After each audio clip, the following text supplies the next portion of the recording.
raging storm clouds, a lone figure stands silhouetted against the ancient walls of Castle Ravenloft. The vampire Count Strahd stares down a sheer cliff at the village below. A cold, bitter wind spins dead leaves about him, billowing his cape in the darkness. Lightning splits the clouds overhead, casting stark white light across him. Strahd turns to the sky, revealing the angular muscles of his face and hands. His look of power and of madness.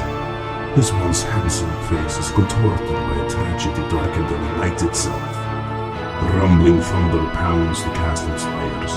The wind's howling increases as Strahd turns his gaze back to the village. Far below, yet not beyond his ken, a party of adventurers has just entered his domain. Strahd's face forms a twisted smile as his dark plan unfolds. He knew they were coming, and he knows why they have come. All according to his plan. The master of Ravenloft is having guests for dinner. And you are invited.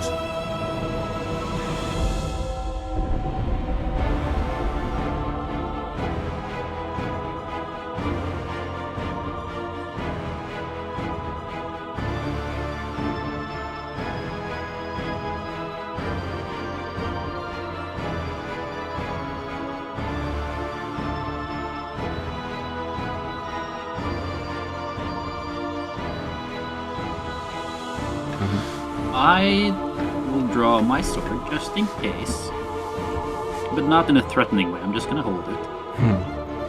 I'm drawing my sword not in a threatening way. How do you draw your sword not in a threatening way? Well, slowly, and I'm gonna point it downwards and away from people. Minecraft just used wild magic. For who? Who for who, dude? Felgrim. Oh no! Yeah. Interesting. It's like a pulse. I don't like things with pulse. Well, hang on.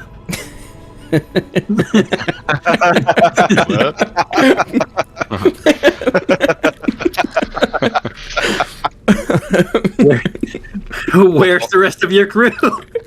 Spot on role playing. Yeah, spot on. Thanks, chat. And welcome to our second session of Curse of Strahd.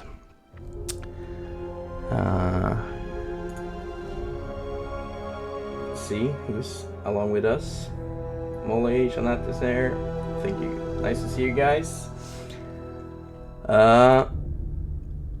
Let's start with a little recap from the last session. Last time our adventurers got a letter from the Grandmaster Vesemir, who told them to go investigate some mysterious mists that have appeared outside the Neverwinter, or inside the Neverwinter woods, just north of the ruined town of Conyberry. They had heard that a scouting party had been sent ahead, and they were going to investigate what happened to them, since they haven't heard from them for a while. Jesus, the ridden bot is really loud for me for some reason, and it won't fucking not. It is loud. How is it for you guys? Let me take a listen. The ridden bot is really loud. It is kind of loud.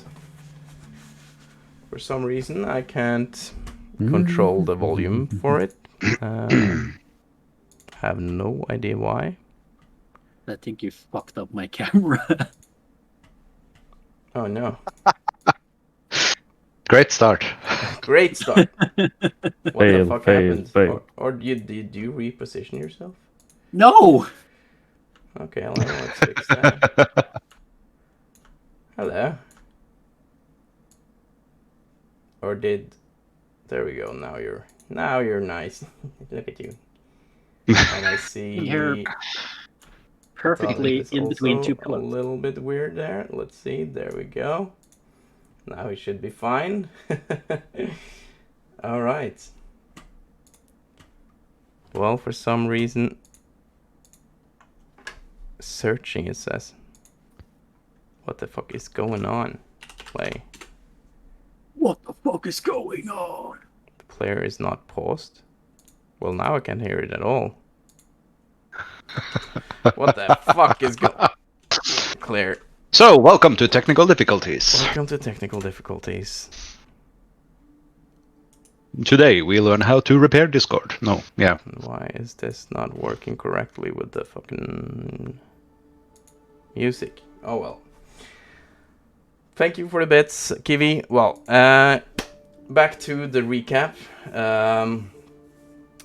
Yeah, you entered into the mists with your cart and horse, and got outside of Coneybury, where you met this ominous banshee coming out of the forest, waving you guys towards her. Miles took a sudden interest in her, and after a little while, the rest of the party agreed to tag along into the forest. And after a while, they found an abandoned Dawnwatcher camp, which appeared to have been under a horrible attack by some monsters, since they found 3 dead bodies of Dawnwatchers initiates that had been slain in a brutal way. While searching this camp,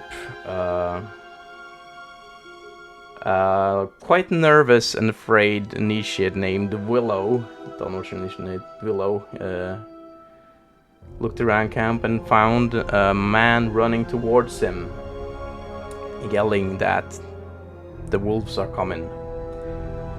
Unfortunately, it turned out that this man was no man at all, but was a werewolf. And poor Willow was mauled to the ground almost in an instant. Leaf tried as good as he could to do some damage to the werewolf, but to no avail. His short swords did seem to do no damage on this werewolf. And a desperate fight ensued as the dead bodies of those Dawnwatcher initiates rose from the ground, and wolves started attacking them, and strange tree creatures starting attacking this camp. A desperate battle ensued, which in the end made them flee the scene. And after a long struggle, finally managing to get to the cart after Felgrim has been down one time, and poor Willow was torn to bits in the end. But the rest of them finally managed to get their cart moving and heading down the roads. But for some reason, this forest around them wasn't the lush green forest of Neverwinter, but now a more rotting, dark and grey and, well, ominous forest surrounded them to both sides of the road. The mists lying just on the borders of each side of the road, but a clear way ahead. They followed this road quite a while, and finally found some time to sit back and think about what just happened. And well, they got their long rest, much needed long rest. And after a while, Gloomsworth, who was on the reins at this time, could see a figure in the distance standing on the road. But as he alerted the other guys to the figure in the road and he turned his head back, the figure was already gone. But in the distance he could see a large wall towering above the treetops and above the mists, as far as the eye could see to both sides, stretching far and wide. And this is where we ended our last stream. Oh my god, this goddamn player isn't working as it should for some reason. Which player? Me? Yeah, you. And this is where we ended the stream.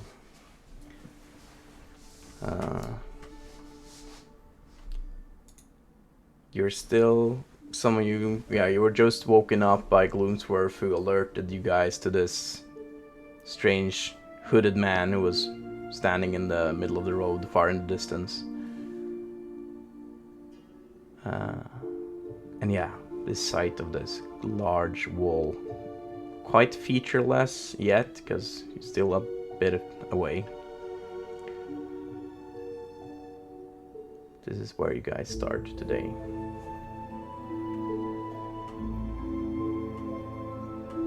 Oh god, why can't I change the fucking volume?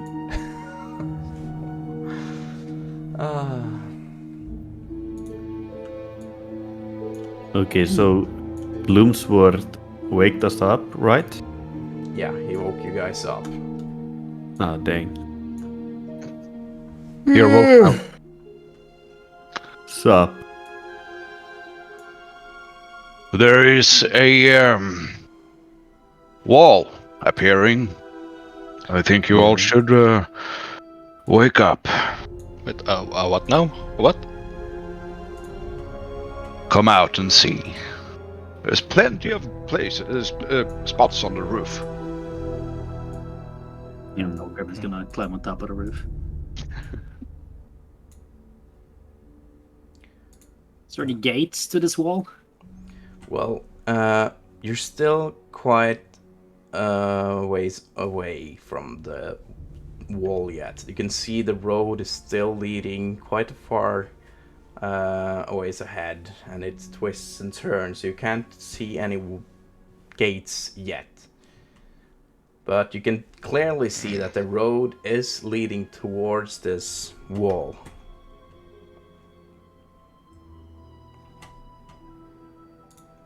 I do think we have managed to get ourselves somewhere else. I do not recall this being a part of whatever the name we were at. What was the name of the town we were just in? Something Berry. Coneyberry. Conanberry, sorry. I don't remember this being part of Conanberry, or at least my knowledge of its surroundings, at least. You know, I can't see or tell that I've been anywhere close to this either in my travels at all. So this seems new. Well, if anything, it's a nice place to pick up provisions and some much-needed alcohol, I assume. At a wall. Well, Yes. I assume that behind the wall there is a town. Fair What enough. What else would a wall protect?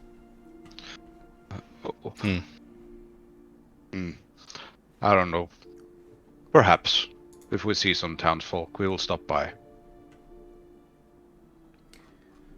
Everyone sleep okay? Yes, fine. Perfect. Yeah, I feel Not much good, better. not terrible.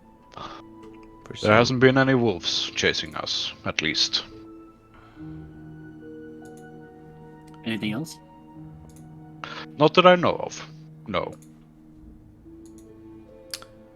For some reason, you guys,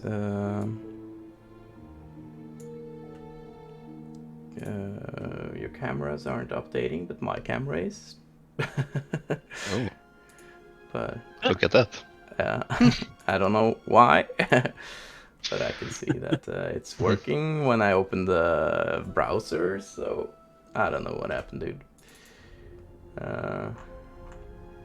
Did you see anything to the white lady? No, I haven't seen any ghosts. What is your relationship to her, by the way? You seem pretty piqued. Yes, In this is a interest. conversation that we need to have. Why? I feel like I've met her before. Well, have you been in these regions before? No, and I don't think so. At least, no. If the stories are true, this is supposed to be a woman from these parts. But that's just stories. I haven't confirmed it myself, but allegedly, she's local. It's a pretty vague story. From me? Well, all I know is that it's a ghost and she's from around here. What's the story? Is she nice? I mean, she helped us, I guess, but usually I haven't experienced this before with a friendly ghost taking out a bunch of wolves for us to escape. DM, do I know the story of her? The full story at least? Or some of it? Oh, yeah, you can roll a history check for that. Yeah. You can roll with it. Are you proficient with history? Yes. Yeah. Roll with advantage for me, please. Because your character would have read up on that, so... See how good he read. Oh, Jesus, for some reason... Come on. It's Okay, working. where were we? Yes, a wall. Yeah, I rolled a 14 on my history check. Rolled a 14 on your history check. Well, you had read into the story of Coney Barry before going there. Well, it's a bit weird that you get the knowledge now, as you should have it before you get there. But you know that the town way back had...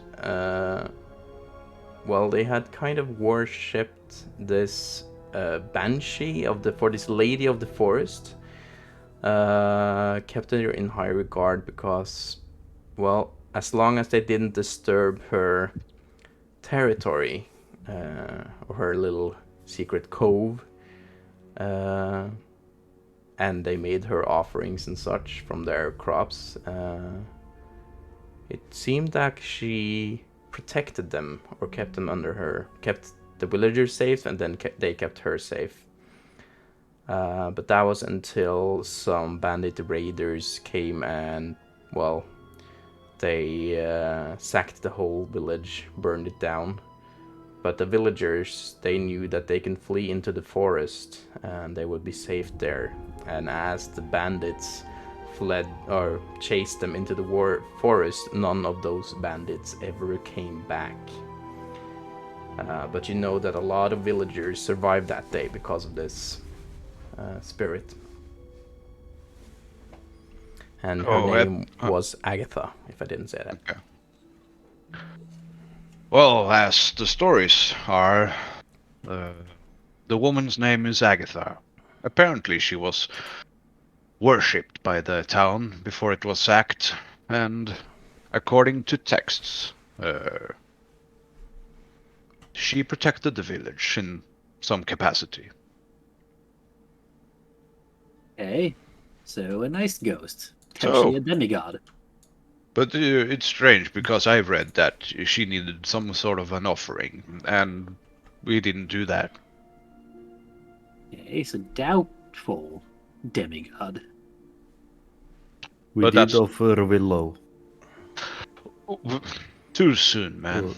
Oh, we didn't. Oh, sorry. I'm used to this dark humor, you know.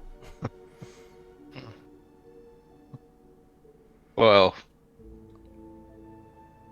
not sacrificing or giving Willow willingly away.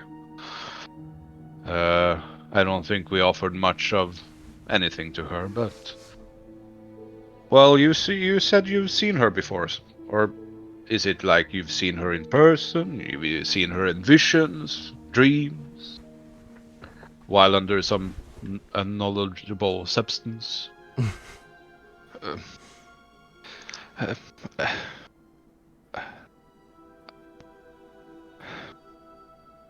I just feel that I've met her. That she means something to me, but I can't remember why. Strange. Any Are theories, Miles? Are you a ghost? I don't know. I touch him just to check. Like, reach out for his shoulder or something. Oh, Yeah. okay. No, he's not a ghost. Could be a special kind of ghost. Wait, what? This is like a Touch me typical and see what moment. happens. This is like the typical kind of thing that players use a lot of time out figuring out. But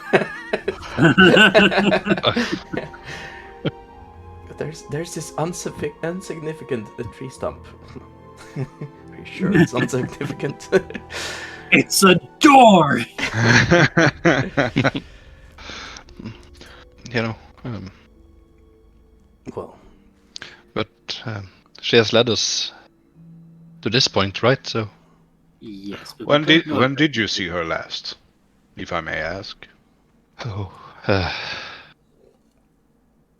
That's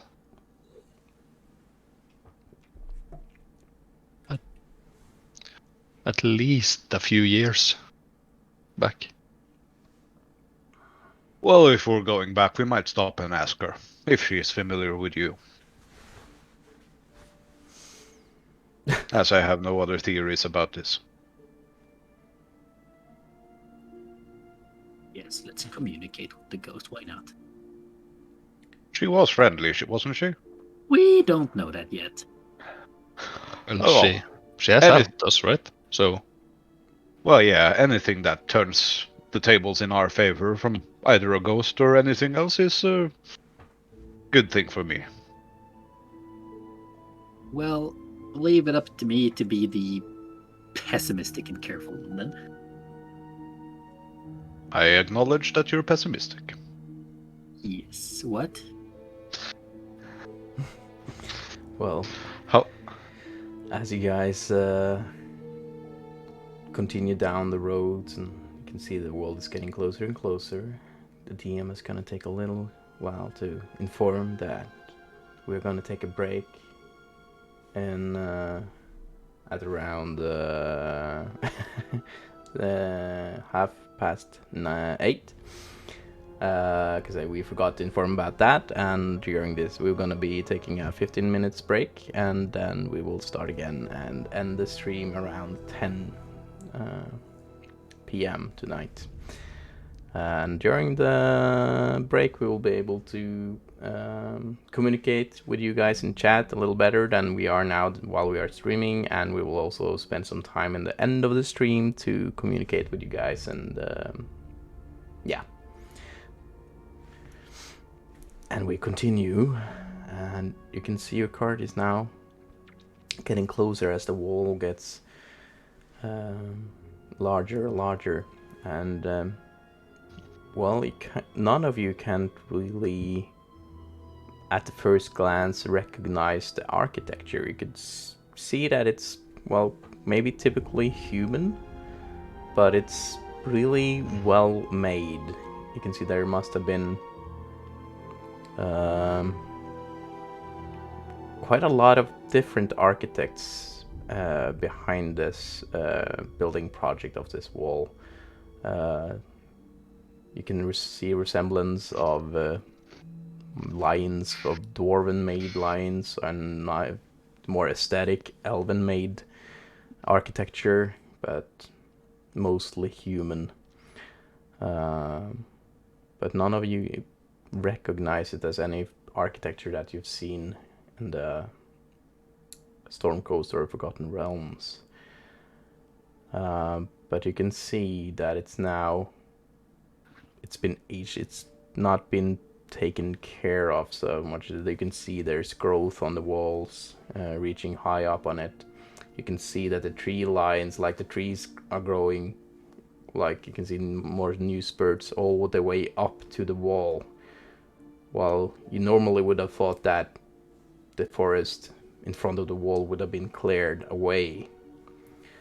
And as you get closer, you can see a large gate, a large iron bar gate, and 2 statues at each side of the gate,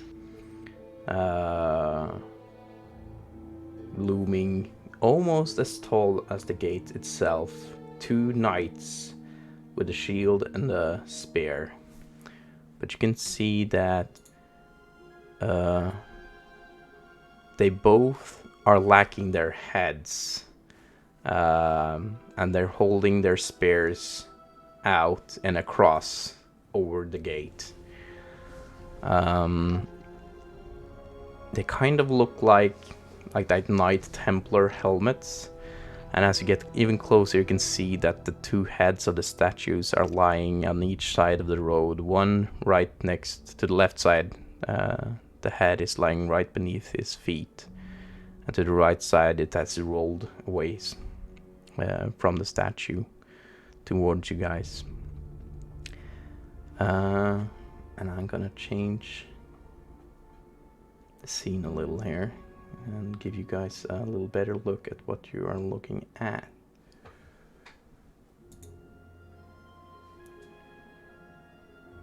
This is the sight that greets you as you get closer. So you can see that for this time the gates are closed, but they're large. It's not a wooden gate, as I said, it's like iron bars, thick and narrow iron bars.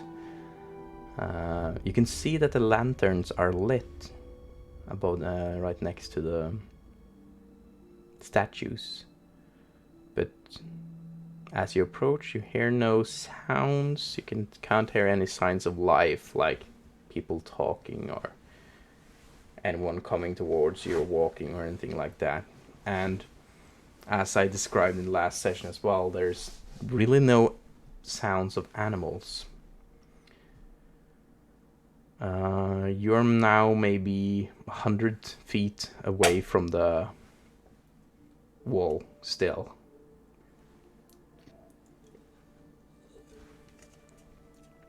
What do you That's a guys big do? wall. Yes, it is. There are lanterns there as well, lighting up. So there has to be people here, right? Seems so. And where there's people, there's a taverna. So we can drink. Isn't that good? Yes, I agree a lot. So, shall we go and knock knock, or shall we just stand here and watch the wall? Is the gates open? Like, can you just pass through? They Okay. are closed. Okay. Time. I'll just drive forward until we're right up to the gates, Yep. and then I'll pat Betsy on the ass and just say, "I am sorry for kicking you, girl, earlier." Betsy for Jad is the horse. Apparently, it's now the name of the horse, I guess. The horse looks back at you. I know. Easy, Won't happen again. Det bare skjer. Snur hodet litt og begynner å dra karten. sakte, men He's sikkert talking fremover. undercommon again. Yes, some Oh, weird shit. language is going on I was there. talking. Sorry, guys, my Norwegian is showing again. I'm so sorry. I'm so used to describing Norwegian. It will probably happen again. Well, the horse reacted to Gloomsworth, and you could hear the sound, and well, it turned its head back and started dragging the cart along this really muddy road. As you drive up to the gates, you would suspect maybe to find more tracks of footsteps and other carts and stuff, but it's all just a muddy mess right now. You can see signs of some cobblestone, some places in the mud, but the mud hasn't really been as disturbed as you might have thought of such a large gate. Do I see anyone on top of the gates? Or any movement? Roll perception for me, please.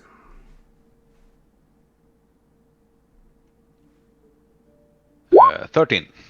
13. You take a look up on the walls and you look for signs of life. If there's any signs maybe of lanterns or torches.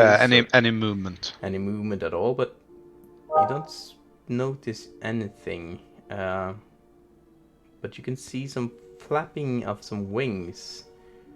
And you notice a raven sitting on top of the wall. A black raven who's looking down at you. Okay. Are we at the gate? You're getting close, maybe 30 feet away. Do you guys want to check out? Apparently it's closed, so we need to find some sort of an opening. We can just knock. Well, sure. Are the bars wide enough for a gnome to get through? Roll perception from where you're currently. You're not out of the cart yet. Perception. I am bad at that. But 13, another 13. Well, these bars are pretty narrow, but you've gotten yourself out of more narrower spaces before, in times of need. So you think you can certainly give it a try? I mean, you can try to go in. But it's Pretty small. narrow, so you'd have to tuck your stomach in. Hey, I don't know how your I- physique is, but have a -1 to strength. pretty slim. Pretty slim. No. I have a 10. Do you have that- I'll stop. Oh, sorry. Do you have that deep gnome dad bod, or are you? Yeah. No, I'm pretty, ripped. Pretty ripped, with a -1 in strength. I'll stop the cart right in front of the gate and like the 15 feet away. Okay. Then There's seemingly no reaction to your approach on the wall as you stop the cart. You can see the raven on top of the wall is still keeping watch, and you can see it flying down. And as you guys can see on roll 20 on your point of view, there's a symbol above the gates. You can also see it. The chat can also see it just beneath those guys.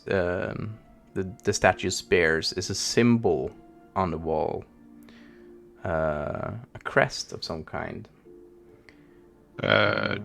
Roll 20 hasn't updated for me. I'm still seeing the forest.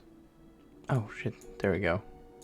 Sorry. Thank didn't change it for you guys. There you should be looking at the gate now. Yep. Yeah, you can see this. There's this crest there, which also looks like a raven with some kind of background, which kind of maybe looks like a castle. And you can see the raven flies down and places itself on the edges. You can see it's been carved out of the walls. So it just sits on one of the wings of the Raven Crest. Can you guys roll a history for me? I was If about you're- to if ask, you're is the Raven Quest from the Raven Queen, or is it something else? Yeah, you can definitely roll a history. Can I roll a religion? You can. Nice. So you 16. got 16.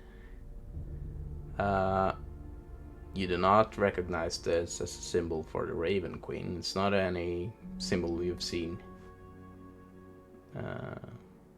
before, representing the Raven Queen at least.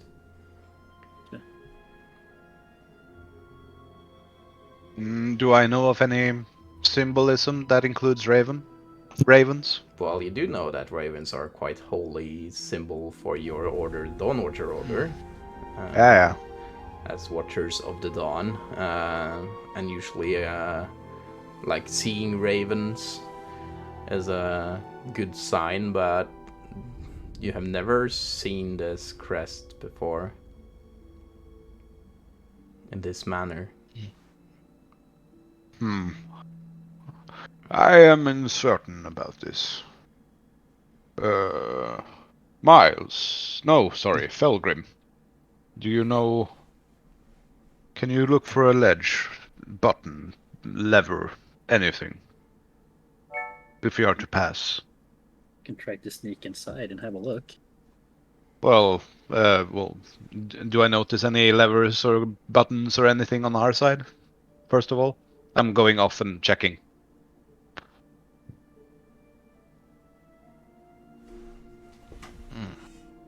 DM. What did you say? Sorry, I was checking something. Do I notice any levers, buttons, or anything that I can push or pull on the side outside? Of the wall? Roll a perception for me, please. Even if I go, I go to the wall and see if there's any possibility. Yeah, you can. You don't see any obvious contraption on the outside wall. Well, and that kind of makes sense for you because, well, there's not normally any ways to open the gates from the outside of a wall. So you can clearly you can clearly get the impression that you're on the outside of the wall, not on the inside of it.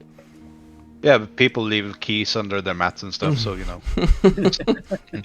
So you go over to that large head of the statue, and you find this giant set of keys hidden inside the helmet. Nice. Woo! Guys, if Felgrim can't go between those metal things, I can try to climb, maybe. What do you guys think about that? I mean, both Climb would be over the nice. wall. Both would be nice because I would hate to go somewhere alone that is potentially dangerous. That is true. It would be Maybe I nice can try to find a place on the wall here where I can like climb, where it's good for me to climb. Beware Okay, of that raven creature Raven? looking at us. Yeah, there and a raven here? I point to the raven at the symbol. Like he was sitting on the wing, right? Yeah, sitting on the right wing of the crest. I eat bird for breakfast, so I'm not afraid of ravens. Okay, I will try to climb over the wall. Also, the notion of him saying he eats ravens is kind of blasphemous for a Dawnwatcher. So you wouldn't take kindly to that. I've only been there for 3 years. I don't know, you know. Okay, can I find a place where it's good for me to climb? I want to climb over the wall.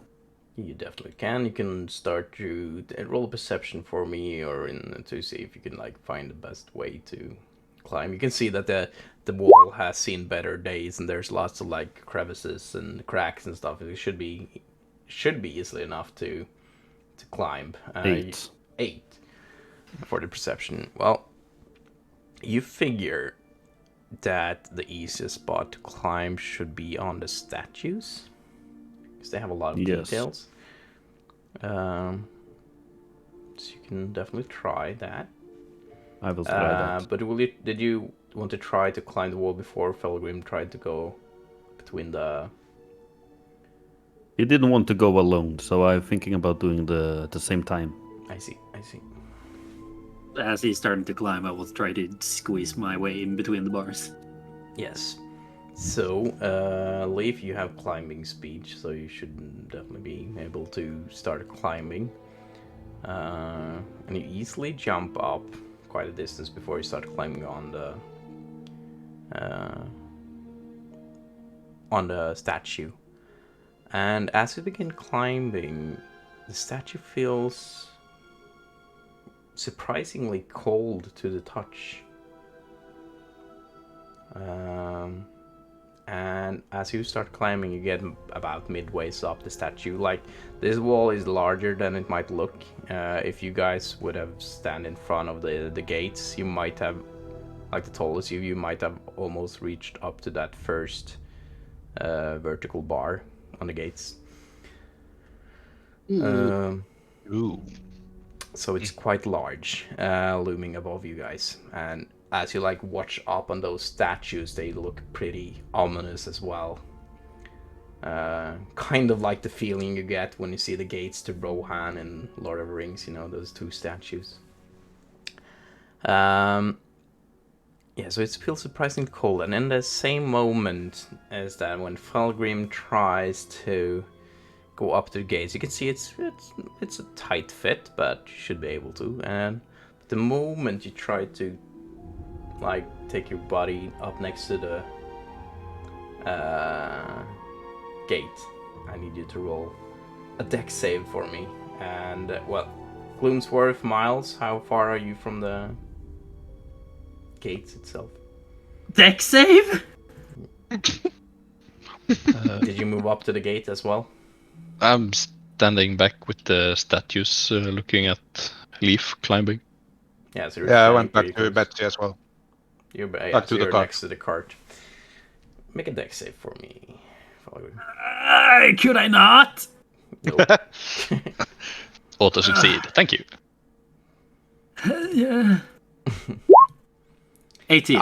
18. Ooh. So the instant you start pushing your shoulder and fit inside bars, you feel a force field resisting, like an invisible force field. Doesn't let you put your fingers, and you could feel that like the instant you try to wiggle your foot inside between bars, you can feel the resistance. And you can also feel like if you're going any further than this, something will push back.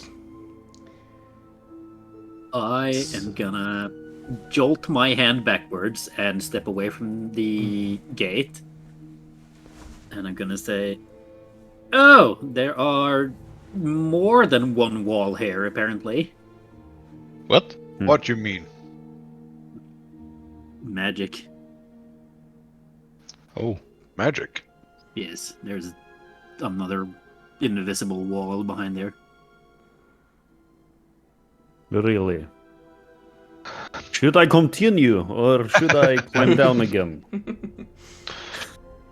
How high up is Leaf? He was about halfway up the statue by this point. Well, why don't you check why the heads fell off? Okay, I can try. It's fucking cold though. The statue is cold. It's weird. But I will try. I'll catch you. Okay, good. I'll go and stand like beneath him at the statue. Yeah. Ready in help I- action if he falls down. Yep. Yeah. Okay, I continue climbing. Okay. As you climb up, you can easily climb up nimble as you are.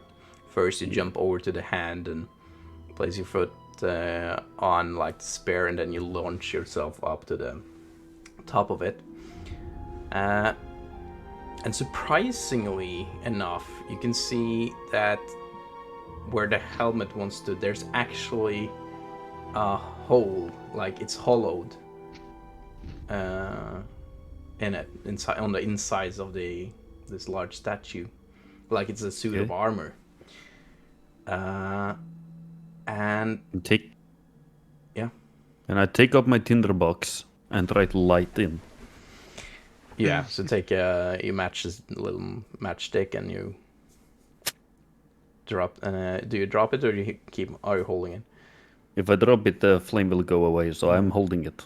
So you take the little matchstick and keeps it above, but it seems like as you like put it over this hole, So if the light is drained and it doesn't light up anything, it's completely dark. Creepy. I'm not telling the others. What's happening? It's a platform. It's good to stay here. A good view. Forest is great. Should I continue? Gang, should we continue? I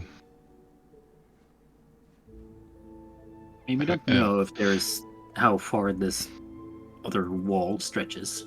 Is the Raven still sitting up there? Yep. Just a minute, guys. I want to try something before we climb further, if that's okay. Go for it. And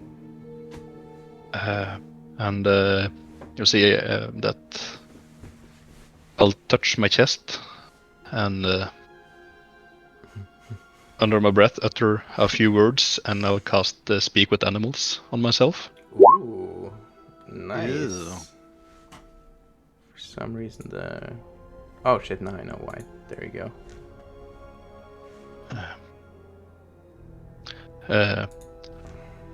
Hello, Mr. Raven, or Mrs. Raven, or...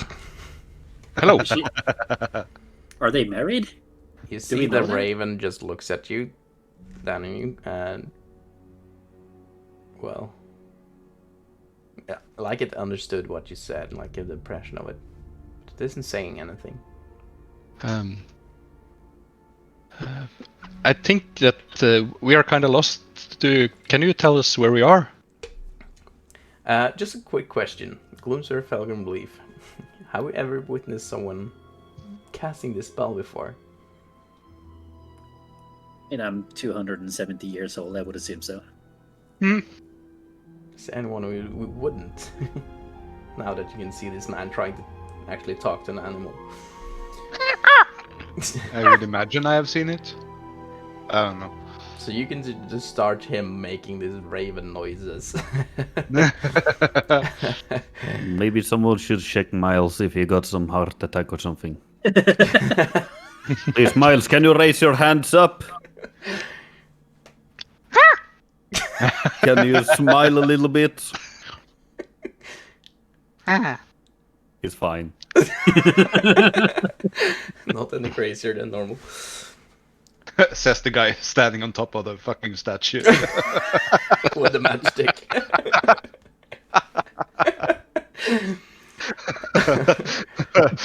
Are you okay? Well, the raven just seems to just sit there and look at you, but you can see like it turns to the side and it starts to flap its wing a little, and you notice on the tips of these wings looks like it's been dyed with a little blue color. You can see it's not naturally blue, but it's like the tips of it has been dyed in a more like Turkish blue. As it starts flapping, and it flies up and heads over the wall.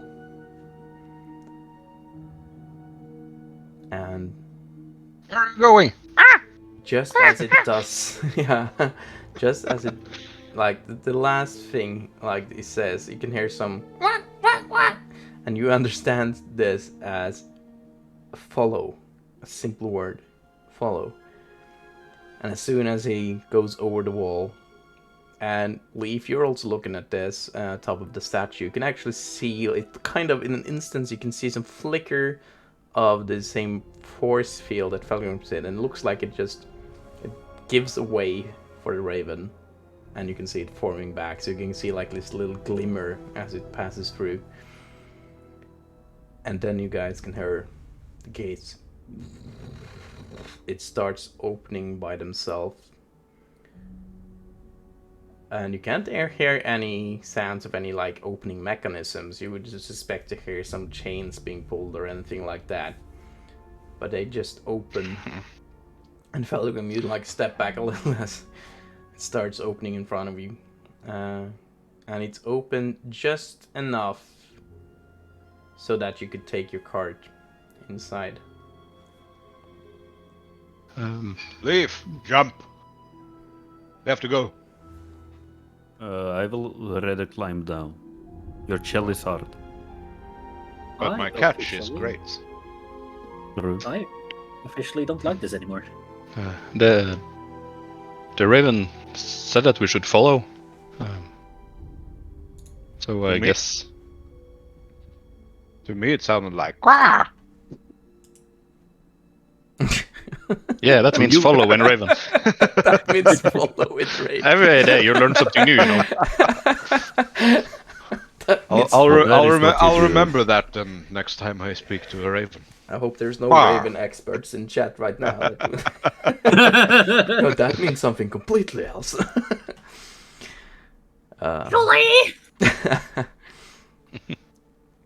Okay, I'm trying to climb down. Yeah. Oh god, I need to sneeze. Wait for it. Yeah, shoot. Okay, it doesn't. False alarm. Okay, so you jump down. Do you jump down or you climb down? I climb down. You climb down, yeah. It's high up. I can die. Just as like you climb down, you can feel that one of the spares of the arms just drops a little. But you can see that was the arm moving, giving way. So it drops a little bit, but then stays in place. I'm freezed a little bit. Looking around me. It's fine. I'm starting to climb down again. And you just pole dance around the little spear down. Yeah. Pole dancing. With my legs up. And slide down to the ground again easily enough. Mhm. Are you all getting back into the cart? Yeah. Yeah, I I think will so. be on top of the cart as we ride in. Okay. I'll sit at the front with the Gloomsworth, probably. Well, I won't go on top Or- of the cart. Like, I will take the reins and I will go, like, just in front of Betsy because of the wall that was described. Just to be sure, so Betsy doesn't get hurt. Speak with animals. It lasts for 10 minutes. You could still speak with beast. Yeah, so you could actually talk with the horse as well at this point. It actually means death in Raven. Mention that in chat. And welcome, Kim. How you guys doing?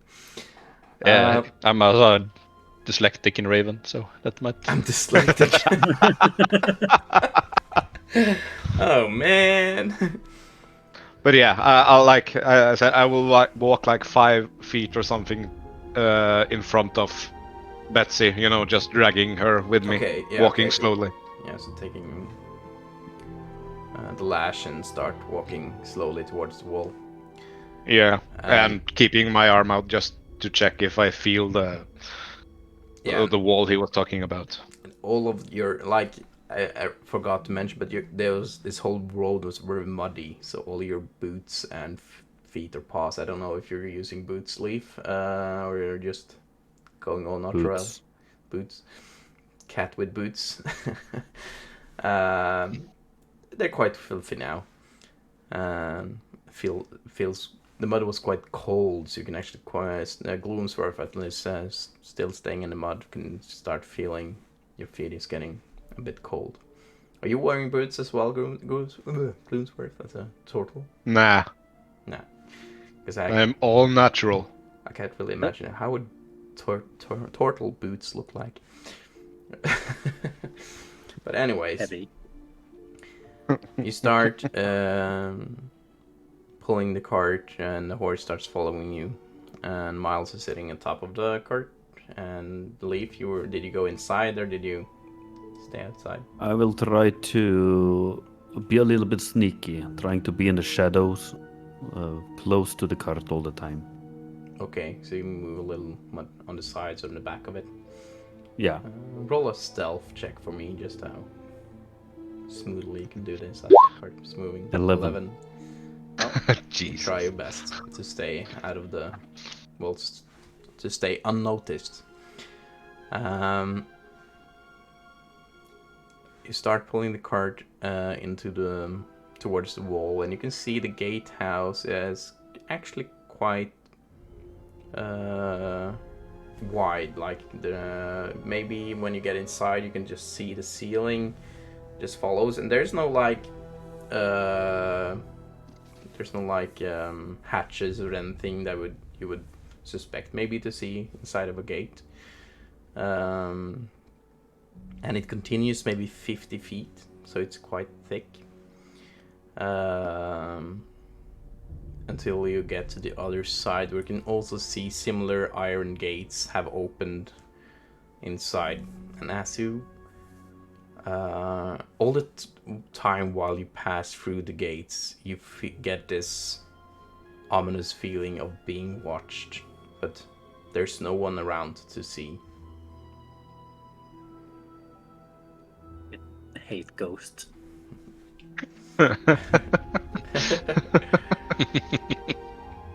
Okay. Do you still see the raven, like passing through? Well, not while you're passing through. You can see it flew over the walls. You can't see it as you're passing through. Okay. Well, Yeah. when we're on the other side, then I don't know how thick the wall is. Roll a perception for me. Yeah, the wall was 50 feet. You walked for 50 feet. Okay.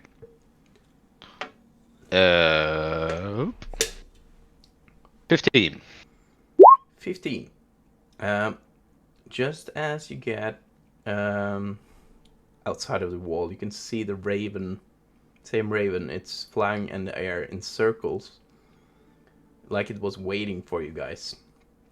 And then you can see it starts flying down the road that you can see still leads quite in the distance. And as you get outside of the gates, you can see one ruined gatehouse where you might have thought like this might have been the guardhouse and the barracks once upon a time, but it's all in ruins. And you can also see a ruined stable to your left. But then, as you can see, the forest is still to both sides, and it's even thicker than it was outside of the gates. It's still the same rotting, lifeless forest. But now that you're inside, you start hearing sounds of animals again. You can hear certain birds, and you can hear like far off in the distance, you can hear a howl of a wolf. But it's still daytime, or seems like it's daytime. It's like this gray, cold light, and it's quite cloudy, so you can't really see any hints of the sun, but you can see certain rays piercing through the clouds. And as soon as you get inside, you can see your breath fogging up, like it gets a lot colder than it was on the other side of the wall.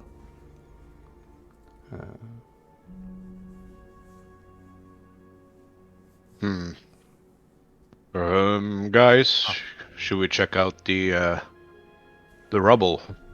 Maybe get a clue of where we are? Might be a good idea, yeah. Yeah, that sounds like a good idea. Fair enough. Betsy, come. And I'll lead her over, and the cart over to the, what do we call it? Watchtower-ish?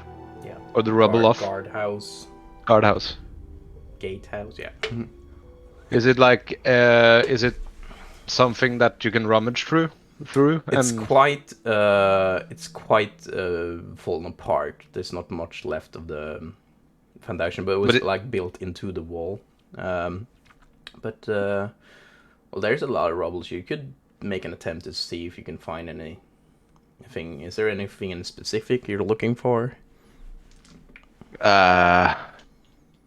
I imagine like anything written down, like a book, Ledger. papers, ledger, anything. If there's like that can give us some indication on where we are, who are here, and Definitely. anything. Definitely. Roll. Do you want to do an investigation or do you want a perception? I'll do an investigation. Like, I'll go into it and, like, rubble through. Yeah. That's a 10. It's 10. Well, you... I assist him. Yeah, you see, like, when you try to look for the rubble, you get your eyes on what looks like a body covered in a lot of stones, but it's quite covered, and you try to remove them, but it's quite heavy. But you can see a suit of armor lying under some of the rubble. We got a body here. Fresh body, old body. I smell it. Can I smell how old it is? Yeah, you can roll a smell perception, I guess. I don't know how good a turtle's sense of smell is, but... At that 20? Natural 20!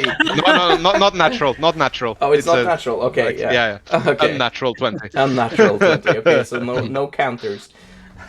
Okay, actually, there's one thing I need to remind chat. We made certain commands. One commands for PCs. I can show you guys PCs. It will give you a little bit information about the players. We haven't got all the players. Like, we're also making one command for each player. We don't have them all quite yet. I'll make that in the when you have a break. But we also have this that tells you a little bit of each character. And I've also made a counter for when we get a nat 20 or nat 1. So if you post nat 20, the counter will go up with 1. So that will be a fun thing for you, chat, to help us with keeping a track of. So there's certain commands, and if you want to see every command, you can post commands.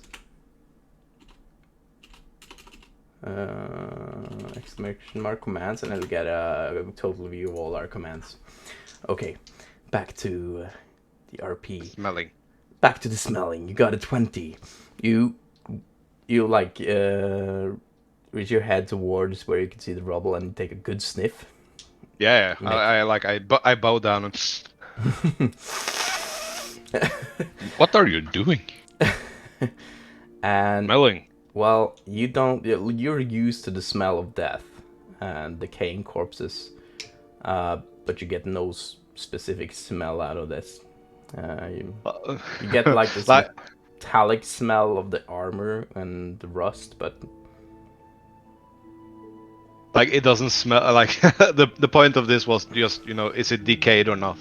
Like, how fresh is it, or does it smell bad? Since you don't really smell anything specific, and you're used to smelling that body, it can't have been recent. It's not decaying. Okay. Yeah, there's nothing that gives off a decaying smell. Well, my senses tells me that this has been here a while. Oh good, another place that is abandoned and dead. I would be careful about touching it or anything else, as we saw the other bodies at our last encounter. I do not trust the dead, is what I'm saying. So we should just chop its legs off in case? Is that what you're saying? Burn him? I don't know. Right now the body is covered in stones and rubble. It's a little beneath the earth. But do I see any ledgers? Papers? Well, you didn't, but you saw this body. Okay, the body. You could try to remove some of the rubble. He might have some papers on him. Well, what do you think? Should we help our friend up, or leave him? I mean, we should probably try and figure out where we are, right? Because I think information is key. Fair enough. I need some help with the stone, and then I need someone to stand ready in case this, rises. Felgrim, you're a pretty strong guy, right? Yes. Miles, come help. Okay. Leaf and Felgrim, stand ready. Just I in case. take an arrow, Mm-hmm. put it in my bow, and just staying ready if it moves. Yep. I will shoot. And Felgrim, And we'll try to... Oh, sorry. who's helping with clearing the rubble? I'll help. Miles is helping. So Try and dig him out. Helping Gloomsworth. Okay, so Gloomsworth, you'll do the roll. An athletics roll with advantage. And Felgrim, are you having any actions readied? I mean, if anything turns out to be hostile, I will ready a blood maledict, I guess. Coolio. 16. 16. You guys easily enough, with the help of each other, clear away much of the rubble, and you can now see a suit of armor. Actually, quite nicely. It's plate armor, but you can see that it's mostly being crushed or rusted away under the rubble and over the years.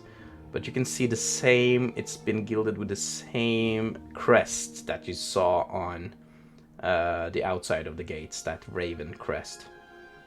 And you could also see that it has also a shield, a kite shield, with the same crest upon it. And in his other hand, you can see it's holding a ledger, a book, a quite large book. But it's you can see that it's in a bad shape. Ah, Eureka! We found it, boys. I'll try to remove it, the ledger or the book, whatever. Yeah, you can also see that like the entire body is in this plate armor. It's also had the same kind of helmet, the full plate helmet that you could see on the statues outside lying in the mud. So it's the same design of the armor as you can see on the statues. Fair enough. Yeah, I'll try to remove the ledger, and if I can open it. Grab it. Do you do it carefully? Well, I do it slightly carefully, like Slightly carefully. In a non-threatening way. Non-threatening way. Roll a and sleight I of hand for just me, then. whisper to myself, "Do not wake up! Do not wake up! Do not wake up!" So roll a sleight of hand for me. You can I'm attempt great to at help this. in with this too, Miles, if you like. 18. 18, yeah. Yeah, you easily enough, like, you can see that the book in itself needs to be handled carefully, as it's about to crumble apart. And you can feel like it's holding the book quite nicely, hardly, but you manage to, like, stuck it up between it and get it hold of it, and parts of it crumbles away.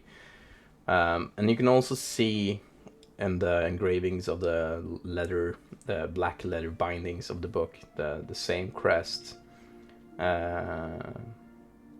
is also on the book, and you could see like most of the details has been this does not show anymore, but you can see it's the raven itself was like blood red color. And as you like take your hand up and brushes off some of the dust of the book, it says East Gate Ledger. Okay. Before I open it, is it like, does it look like it will like fall apart if I open it? Like everything will just dust off if I open it? You would have to do it carefully, so a sleight of hand.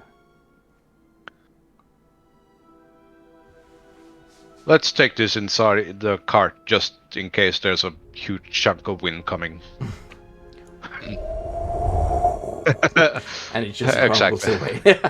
No! Mother! Instant karma. I'll try and pick up the shield that he has and take that with me. Oh yeah, nice. Yeah, you can see as the shield itself, it's been like really bulky and damaged by the falling rubble. You could see that this body was clearly caught in the rubble as the building was falling apart. So it's heavily damaged and rusted, but you can grab it. Yep.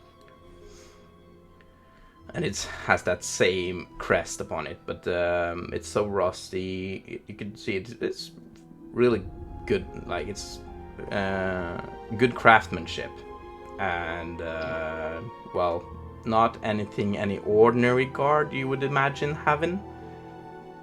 So you kind of get the feeling that this might have been maybe a officer or some sort, and you can see the same, like hints of the same red color on the crest, but it's been mostly, yeah, most of it is not showing anymore. Lack of better English words right now. What time is it? Yeah, we have 10 more minutes until we take a little break. Yeah, so you are heading back to the cart now, or is there anything else you'd like to do? You can still see the raven in the distance down on the road. It's just circling, like it's waiting for you guys. Yeah, I'll take it inside the cart just to check it out. Yeah. Who's Do we taking the reins? move while checking? Do you start moving, or do you just stay? What, the cart? Yeah. If someone wants to take the leash, please do. I'll stay for this. Not me. I can try. Go on, I'm Leaf. not good with horses though, but I can try. Betsy likes to, it's no worries. Yes. You can see that Betsy kind of gives you like, I don't know how specific a horse can give you a look, but it just looks at you and I don't think Betsy liked me. I'm trying to tickle Betsy with my tail. you could roll Like, an insight. behind the You could ears. roll an insight to see what vibes the animal gives off, if it likes you or not. If what? Okay, let's do that then. Hey, 23. Hey. Well, you can see that you kind of get the vibe that sounds like oh my god, another one. Like you get the impression that the horse isn't been quite satisfied with its drivers, since none of you guys are proficient with land vehicles. It's a bit frustrated at this point, but you also kind of get the feeling it accepts its fate. Guys. My fellow travelers, do we have some carrot or something? Well, Salad. I don't know what's part of my rations. Do we have some salads? The god in the sky that talks to us all the time. Do we have carrots? If you have carrots, No. Yes. What's part of our rations? Like, is there like, vegetables part of our rations? Oh, yeah, I would imagine that if I imagine you, as you prepared for your travels, you would be able to pick out whichever food you'd like. So it's fairly good rations. Okay, I'm trying to take some salads, and I'm giving it gently to the horse, Okay. while I tickle the horse behind the ears with my tail. But not in a threatening way. Not in a threatening way. I'm trying to look really cozy in my face, flirting a little bit. Like, Yeah. I'm like a cat, the Shrek, that's a horse. We Yeah, like the definitely- Shrek cat. Just, We definitely need an emote of Felgrim with the not in a threatening way kind of meme. Yeah, you roll an animal handling, and as you're trying to roll it with advantage for me as you're trying to give it food. Oh, 16 both times. Well, the horse gladly takes your food, and you can see it really likes the tickling behind its ears. So you get the feeling that Good. it has now accepted Then I you. take the rope and I say, "Let's go." What do you do with ropes, since you don't really have an No, experience I'm with going. Yes. Kick him in the butt. Yeah, since you're not proficient, I would have to do another animal handling, but the horse is more docile now and more accepting, so you can roll that as with an advantage as well as a result of your caring of the horse. Rick, yeah. 14. 14! Yeah, it starts. Like, you're not sure if you are the one in control of her, or if it's just the horse moving by itself, but it moves forward. That's good. Which pace did you want to have? What pace do we want? Fast, slow, medium? A medium. Medium. Yeah, the same Medium. pace you had while driving towards the gate. Okay, cool. Yes. As you now start heading further, you can see that, well, it's a thick wooden forest, dead wooden forest, still on both sides of the road. I'm gonna change back the image to the forest now.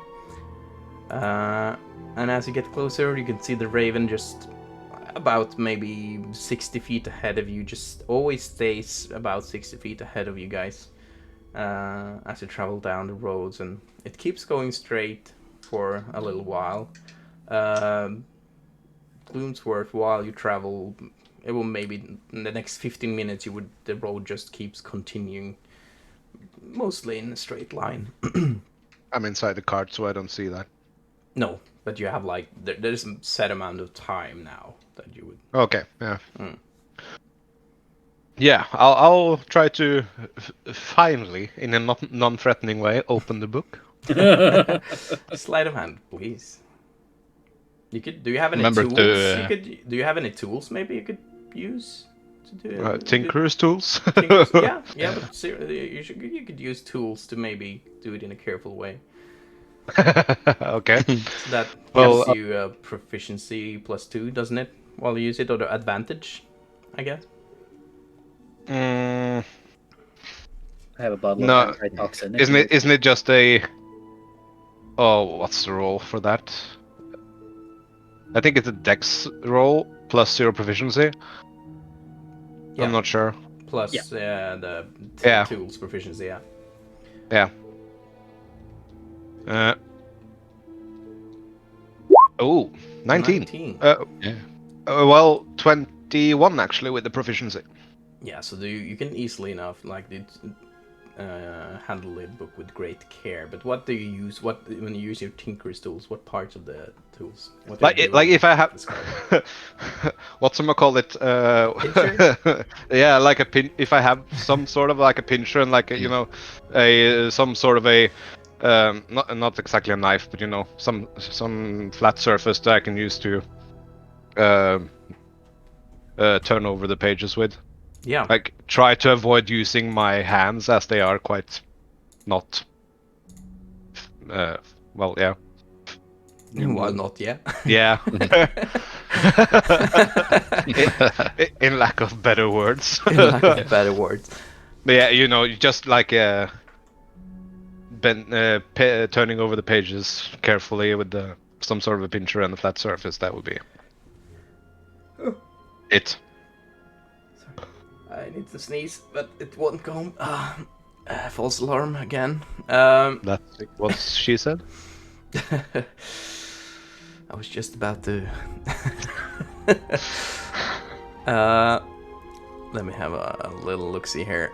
You could see, well, most of the pages, like, even though as you carefully open the book, a lot of the pages just crumbles to dust. But you can see it on the front page, it says, like, a ledger of the eastern gates of Barovia. So you get the name Barovia. From the first page, what you can read. You also get a little bit of tidbits of information of the year it's dated to. Just let me have a quick look see here.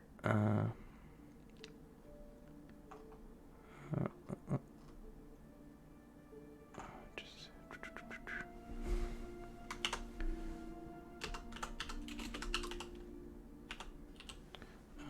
there. The suspense. Yeah, so you can see that the date of the ledger. You can also see that, and it says 1713 BC.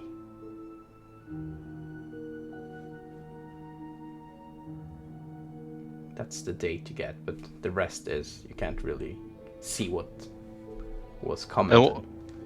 And what year were we in? Like in Faerun? Faerun, it was 14. What was it again? 1485. It was Wow. the 20th of Flame Rule 1485 as the adventure began, and the Flame Rule is considered July in our world. So yeah, that was, and it's 1485 DR, so it's not the same. You can see it's not the same calendar that's being used. Yeah. So I do not know what BC stands for. you don't. You can Okay. you roll. You can roll intelligence for me. 20. 20. Well, you just read the name East Gate of Barovia. Yeah. And you know it's a calendar, so you could guess. Oh, it must be Barovian calendar. Fair enough. Easy. So that's before Christ.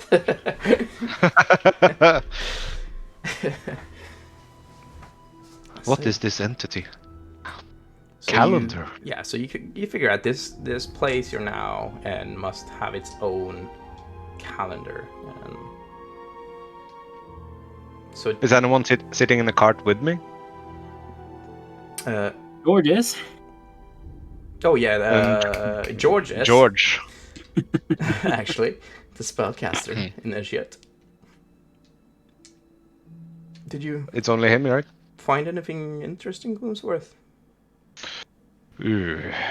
I think we're in Barovia? Barovia. I never heard of such a place, but I must say I'm quite impressed with your handling of the books. It warms a scholar's heart to see how you take care Thank of you. such things. I have spent many years perfecting my handwork. How do you know? Well, I can imagine that comes in handy in other situations as well. I admire your pun, young one. Thank Very you. good one. I do love them puns. Well, Well, you have never heard of this place, right? no, I've never. Barovia. No. Nothing that. Anyone heard of Barovia? No. Have we? Well, you can roll a history. 5 will. Every one of you, actually. 19. 90? Yes. Using a D100. Let's see. Hey, 12. Gloomsworth, you might as well, as you deep dive into your knowledge base. Your mind 18. fortress, as they say in Sherlock. 18. The DC was quite high on this, but Felgrim just made it. Oh! Felgrim, in your since you joined the Dawnwatchers, and you know that the Order has been looking for signs of this mists. In some of the documents you found, you heard mentions of this name, Barovia, in connection with the mists. But most of those scrolls or books were quite damaged, much like this book you have here. But you only heard the name, and you draw the connection to this mists. From up top on the cart, as we're driving, I'm gonna say, I have heard the name before. I mean, the guild has been looking for Barovia for a while, but there's not many records about it. So it's pronounced Barovia, not Barovia. No, what you're saying sounds like a very fancy beach location. I would love to travel there. Well. Barovia. Yeah!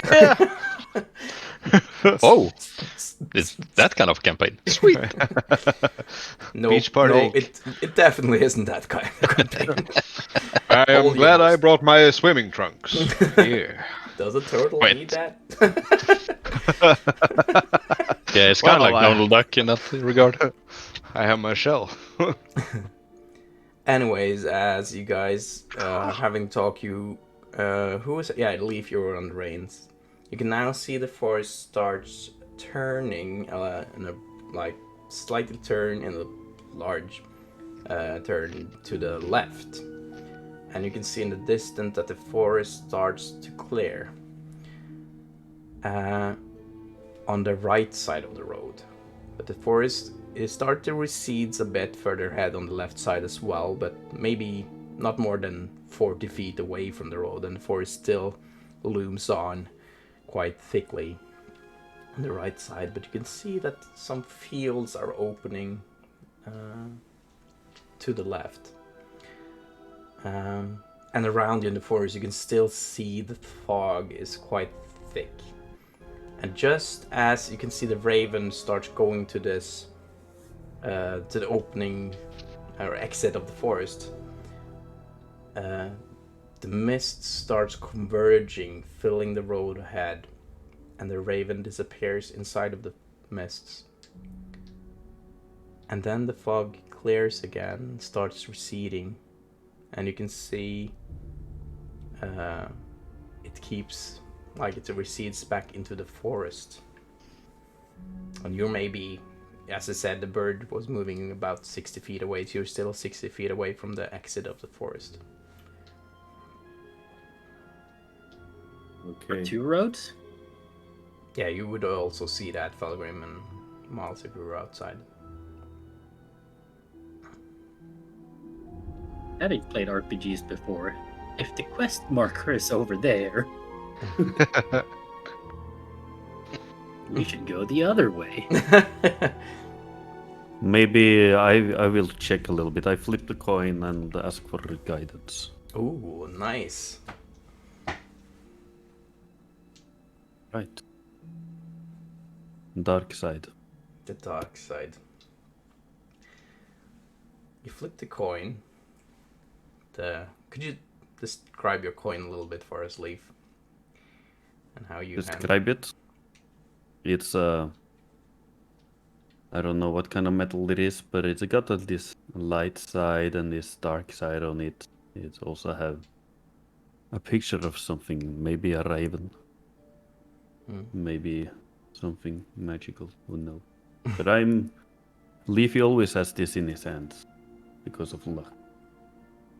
You can always see Leaf just flicking this coin through his fingers and seems to always have it on him.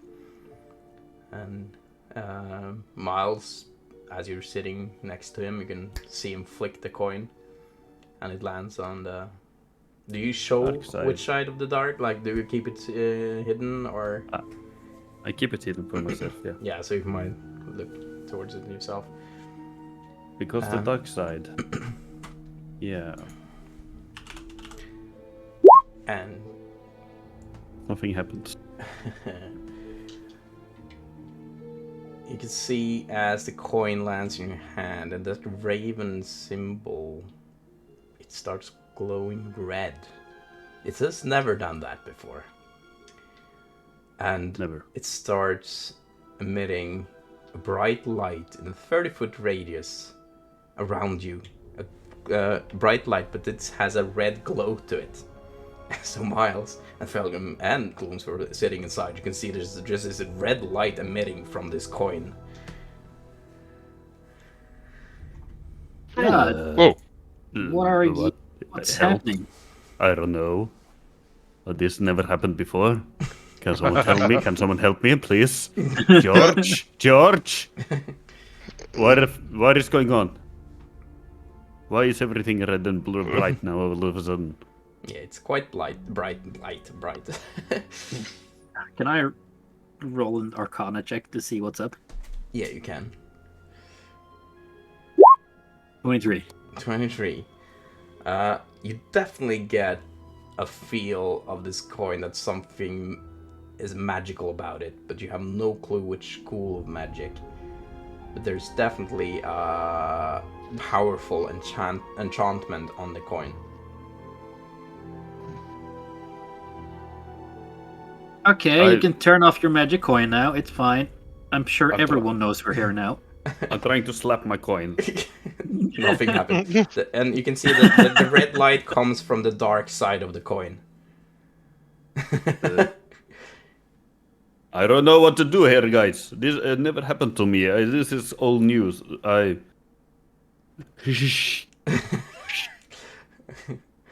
What to do? Put it in your pocket. Oh yeah, good. I put it in my pocket. So he puts it in his pocket, and you can see that still the red glow in the pocket. It just lights up his pocket. But it doesn't. What's Fine now. happening out there? Nothing. Nothing. Let's Oh, keep dude, this a secret, any guys, creature please. that ends its turn within 5 feet of you is blinded. Oh god, so Miles and Felgrim. You're blinded. So as you would light the med, it was actually, but you couldn't see anything but red for a little while until. What about the horses? Yeah, the horse would actually also be blinded. So you can see the horse and the cart starts winding off the road. No. And it's it launches in the air with its feet. I don't know what was the word for that again, but it starts, and you would have to roll an animal handling to calm it before it takes the cart. Oh, this is good actually. Oh, 19. okay. Yeah, you actually managed to take the reins and get it back and calm it again and take control of it. And just as you manage to take the goal, you guys get your vision back. Whoa. You need to roll a Felgrim handling too. Felgrim hand. I can't see! But you can finally see your vision returning. But it's like you can see that the whites of their eyes, if it is white. I don't know, on a tiefling or a deep no, but you can see they're like more blood spurted eyes now. Gloomsworth is like putting his head outside of the window, like, what is happening? Nothing is happening. I just lost control of the horses. And Felgrim is crying up there because of bad onions. What the So hell just was go that? in and be careful with your book, please. What the hell was that my bright eyes. red light? What happened? What? Tell me the truth. Okay, Gloomsword. I flipped my lucky coin. You know my lucky coin that I always have with me? I am aware of your lucky coin, yes. Yes, I flipped it and it landed on the dark side and suddenly everything just bright red light appeared. I don't know what happened. It was crazy. I told you before, be careful with that coin. It's been landing on the dark side before and nothing like this happened. You have a magic coin that does stuff? No, it's not magic, it's just overthrew. I don't know. Folklore, I don't know. You know, I just... Superstition. It's lucky for me, you know, I always get Yeah. out of bad This things was with real one. luck. Yeah, Your coin has a we're dark fine. side? It's just, I don't know, messy. Rusty on this side, yes. Never mind, let's not talk about my coin. We are on the road, everything is fine. Which way should we go? Well, towards open fields. Sounds nice.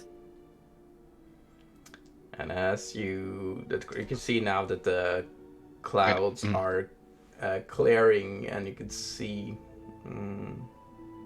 more of the sunlight, dim gray sunlight shines through, and you can actually see the sun now.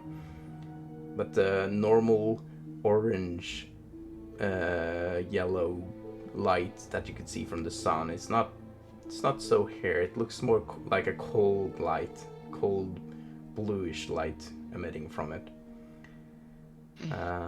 And you can actually see as the clouds clear, and you can see like the sun beams hitting your face. It doesn't give that same warm feeling as you are used to.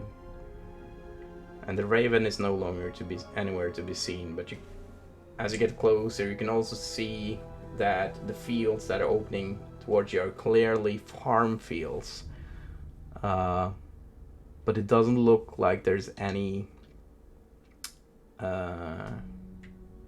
lush crops. You can see there's rotten crops as far as your eyes can see. You can see wheat, mostly wheat fields, but it's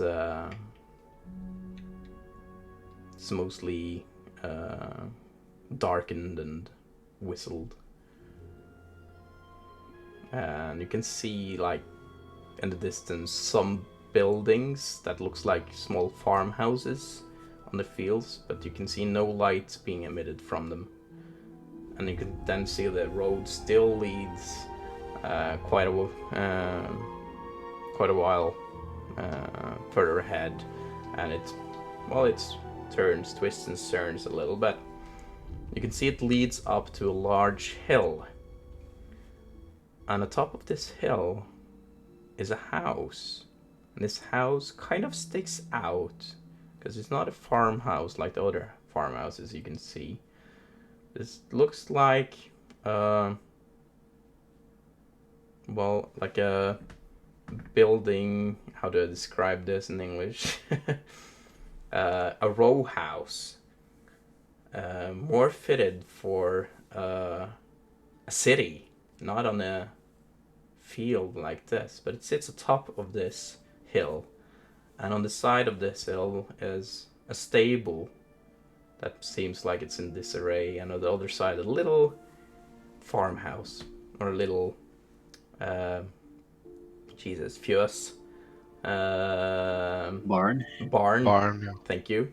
A little barn that also seems to be quite in disarray, but this building seems to be quite well kept.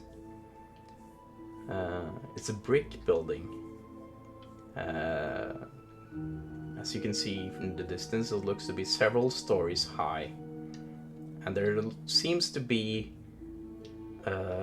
lights coming from the first floor on the windows. Let's say it's a row house, and it looks like it should have been next to other similar houses, but it stands there on its own. And this will be where we take our break. As I can see should have taken a break 15 minutes ago, but I think this is a good spot to take a little break. So we will be back in 15 minutes from now. That will be 9:05, and then we'll continue for another 45 minutes. Anyways, let's get back to... Like you guys at work? I think that's a sign. Having nightmares. It going is back to a work. fucking sign. Well, anyways, let's get back into the action. And where we left off before our break was that you saw a large hill in the distance where the road is leading up to. And you could also see on top of that hill was this row house, brick row house, several stories tall, with the lights on the first floor, and a crumbled old stable to the left, and a crumbled old barn to the right of it. You can also see now that the mists are starting to emerge from the forest and cover the fields the farm fields and starts lurking towards you. And as you exit the forest, you can also see behind you that the mists are covering the road behind you and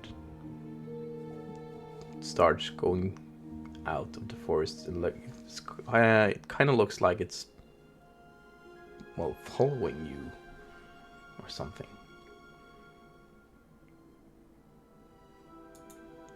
I'm probably inside the cart, not seeing any of this. Yes. Wait, the mist is Unless you're following us? like, there's windows on the cart, so Yeah. you will be able to look around, but not most of it. The mist is following us? Oh yeah. It starts Ooh. to go out. You can see it where the mist was on the in the forest. It now starts pouring out and out over the fields and out towards you from the back of the cart. But the road is still clear ahead, leading up to this house atop of the hill.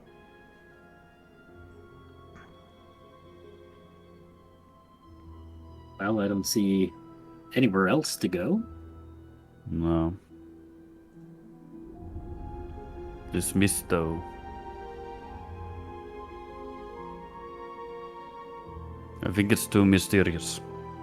But I see this weird house up there with some light on in the first floor. Maybe we should go and visit a little bit.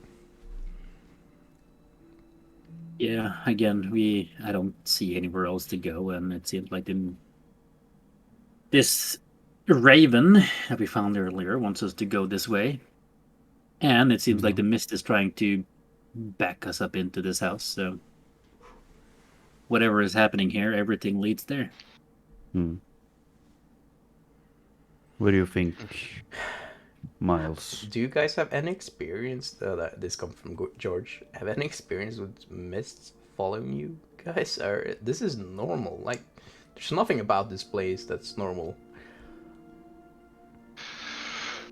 Well, I can say that I haven't been here before, so how the mist operates and are in this place, I do not know. But it seems to be following, and so maybe you should just go to the house.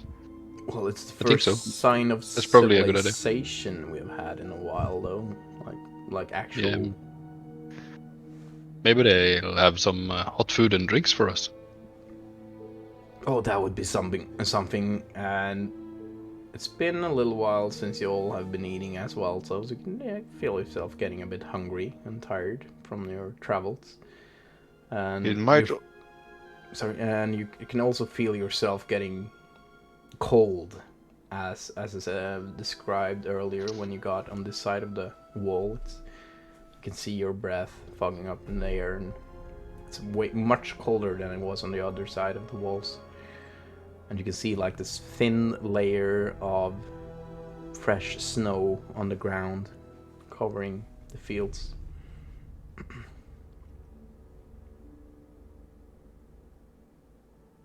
This might be the place where the first expedition went. At least the ones who survived. That could be true. Maybe we should try and find them then. Do we Well, know how if many they are there. people? Do we know how many people were in the first expedition? There's 3 remaining, I believe. The one you found the book of, the one with the spell scroll, and oh my god, the names. I could help you if you want. Kira, Thrasadim, I don't remember. Yeah, there were, Gloomsworth would remember though, but you know that there's actually quite a lot of people unaccounted for still, and according to the letter, as you could read in the letter, let me have a little look-see. This should be the right one. Yeah. you know that you were looking for Sir Mordreth and 2 of his initiates, Paris and William, I believe, was the name. That is unaccounted for. In the camp, you could only find 3 dead bodies of other initiates, unnamed initiates. And you know that you didn't find any evidence of Thralsin, the tiefling. Kira, didn't find any evidence of her. You could read in the journal that she went on her own.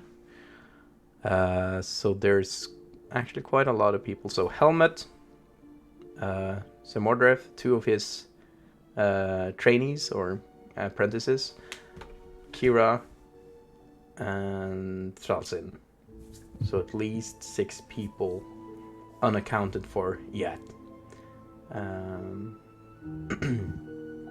So there's maybe, like Gloomsworth, you would think if they went this way, there should be some signs maybe on you're following the road, and as you've get the feeling of being led, because the road is the only thing that isn't covered in the mist.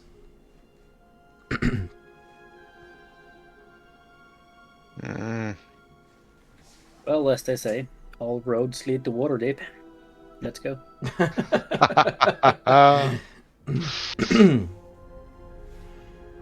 Bring us up and we can check it out. If there's not, if it's not our crew, perhaps there are some kind folks inside that can help us clarify whatever this place is. Yeah, what's the worst that could happen? We could die.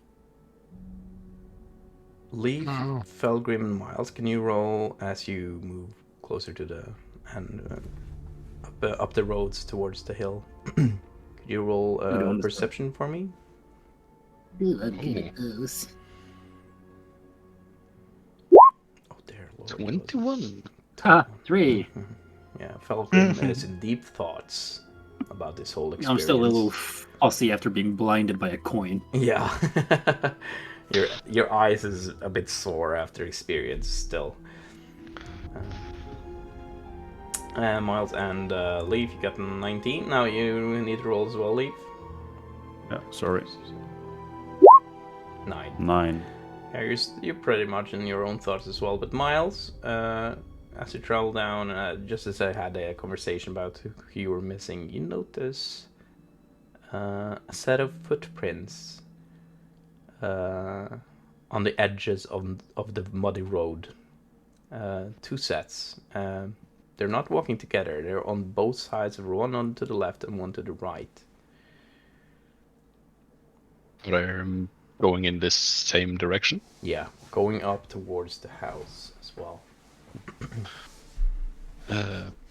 Guys, there's some footprints here. They're leading towards the house. Interesting. What kind of footprints? Is it Let humanoids? me see. I'll jump off the cart and investigate the footprints to see what kind of footprints they are. Or if we can decide if they're grown or Could either do a survival or nature, I guess. If survival. you want to track him, or if you want to see if you could look at the nature of the prints, if you could determine. Yeah, let's see what kind of prints they are. Yeah, nature.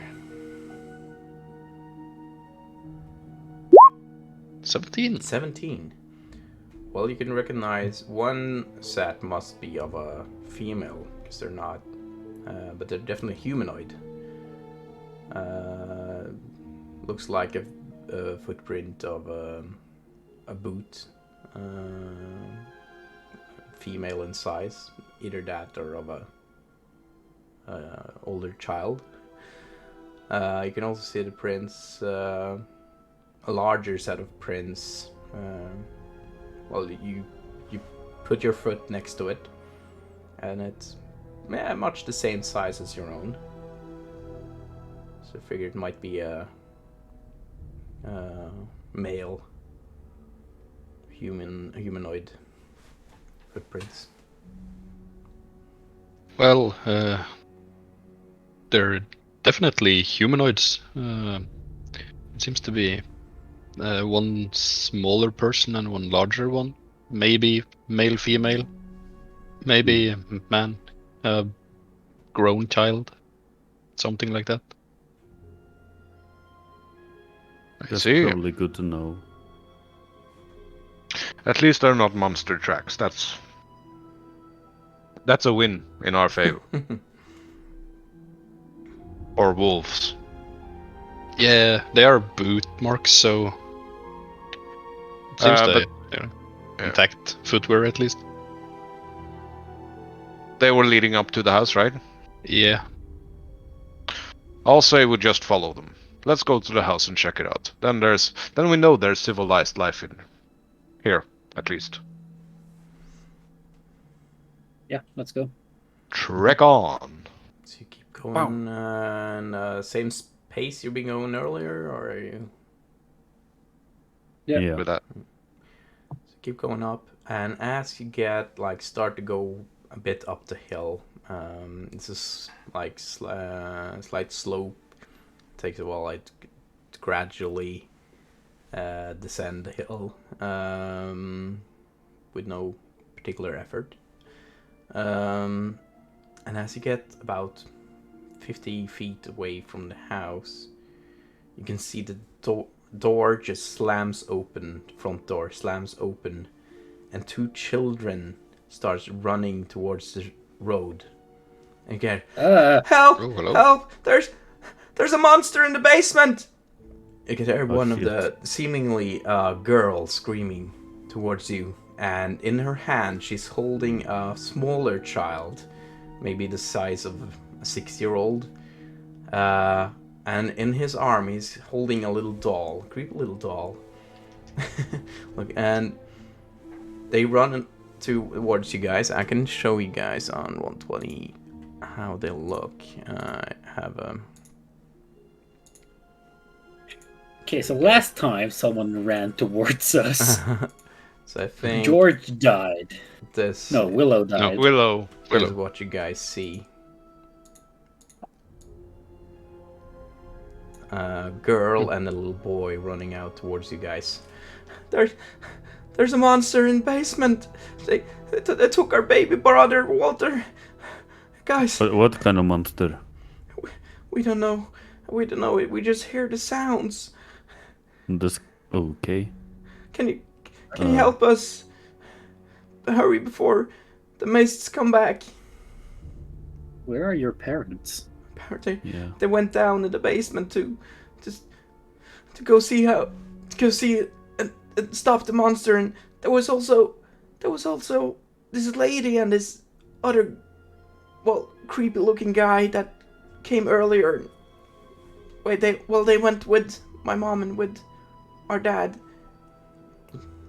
And you can see the little boy is she's standing in the middle of the road, still desperately waving towards you guys. And this little boy, he is standing a little bit shyly behind her, and you can see he's holding her hand and her dress. And as you get closer, you can see that there's tears running down his cheeks. I am gonna jump down from the cart and I'm gonna walk up to them. Not in a threatening way. Did you draw your sword as well? Well, not yet. And you can see, as you jump down from the cart, that this little boy behind her, he gets a bit frightened when he sees you. But you can see she is more firm and she stands still, and you can see her, she's breathing a little faster, but she's much more composed than this little boy. But sister, what is that? Yes. Hello. My name is Felgrim. By your reaction, I assume that there aren't many gnomes around here. No. We live under the ground. It's fine. We don't you- come up very often. Are you aware something? No, I didn't choose that school. What? Sister, are you sure you want to the help of these guys? He looks scary. Actually, I am by trade a professional monster hunter, Oh, which means that it's very lucky that me and my merry band of misfits here came across you. I need both of you to take a deep breath and, as best as you can, tell me whatever you remember, everything you saw or smelt or whatever. roll. It's like a persuasion. But it's more to see if you're able to calm them. You Persuasion? can see that the sister is pretty calm, surprisingly calm, but the little brother, he's quite frantic.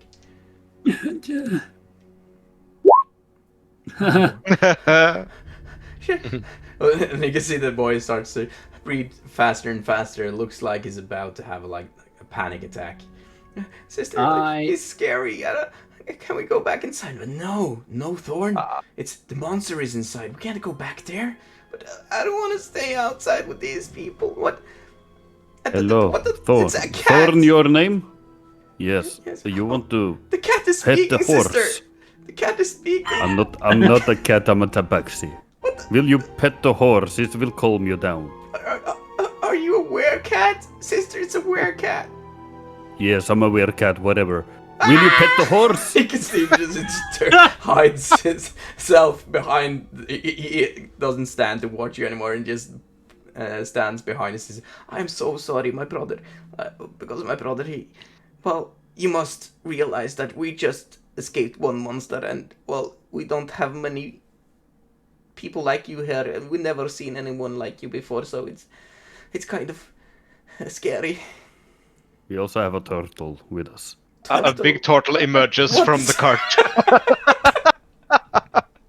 and you can see, like, when you come out and you're quite big, like, even she gets a bit startled and stumbles a bit back, and she bumps into her brother who falls down in the mud. Sister, why did you do that? And then he gets a look at you and, what the, these are monsters. And then Whoa. yeah, let's not Easy, everyone. Let's not forget about our demon friend as well. I'm gonna look over at mine. Oh, sister, What? that's another demon, just like the one who we invited in earlier. Everybody I'm no demon. just keep calm. Keep calm. We're here to help. Why? I'm gonna sulk. Why do you have horns and why are you red? Because, little one, people come in different sizes and forms. Roll persuasion. Okay. I'm standing there kicking the dirt. Sulking. 11. Well, yeah, but monsters do as well. Well, monsters don't usually just stops and talks with you, right? They usually attack first, and we don't attack. You are clearly new to Barovia. Well, Yeah. we are new to Barovia. Well, That's why we need some help as well. But should we stand here and talk, or should we go in and kill that thing? Well, Yes, no. first off, what is the problem? What did you see inside? well, we heard this large rumbling, and just as he says that, you can feel the ground starts to shake under your feet. And you heard some Convenient. And some of you, like, if you're hungry, you're quite not sure if it's just your stomach murmur, but the trembling in the ground is ominous. That did you hear that? I am sorry, I haven't eaten in a few hours. No. Yeah, same here. Dude, you couldn't be Well- that hungry that the earth. No, I felt it. I felt it. But what is it? Did you just hear it or did you see it? We haven't seen anything. Our mother and father never lets us go down in the dungeon. You said you were missing a baby brother? Yes, we heard the cries of poor baby Walter, and then we had started to hear those terrible screams from the monster. So we think But- it's taken our brother, and the last thing my mother and father, they came into our room and told us to stay inside while they looked for him, but they haven't see. returned yet. It's Uh, Where is your room? our room is in the on the top of the building, in the attic. DM, do I know about any baby kidnapping fiends? Roll a history check. With advantage. Yes. History. Wapow. 12.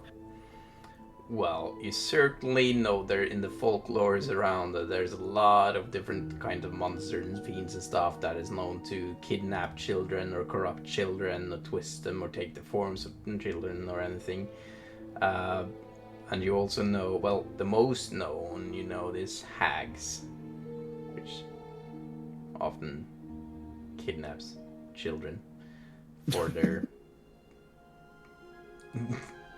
awful rituals and stuff. So there could be a whole the list is long, dude.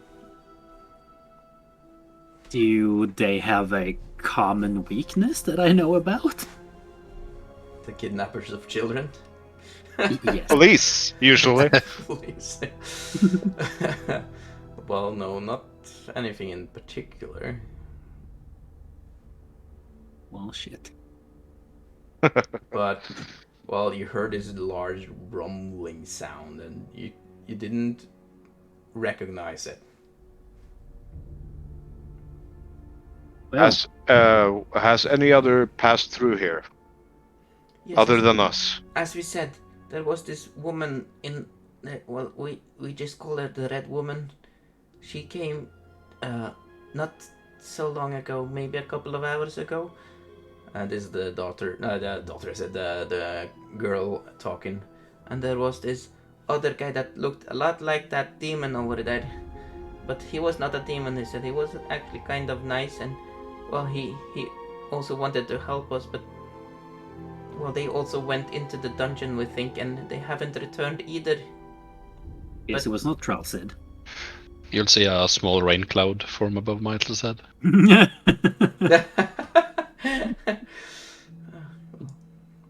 See, They also, that might be our Okay. quarry. and you can see, like, the girl looks a bit forward and looks towards one of your cloaks. I can recognize that symbol. I also think those other two people had such a symbol on them. What is that? We are part of a guild called the Dawnwatchers. Dawnwatchers. We are here to fight evil. Oh, that sounds comforting. It is.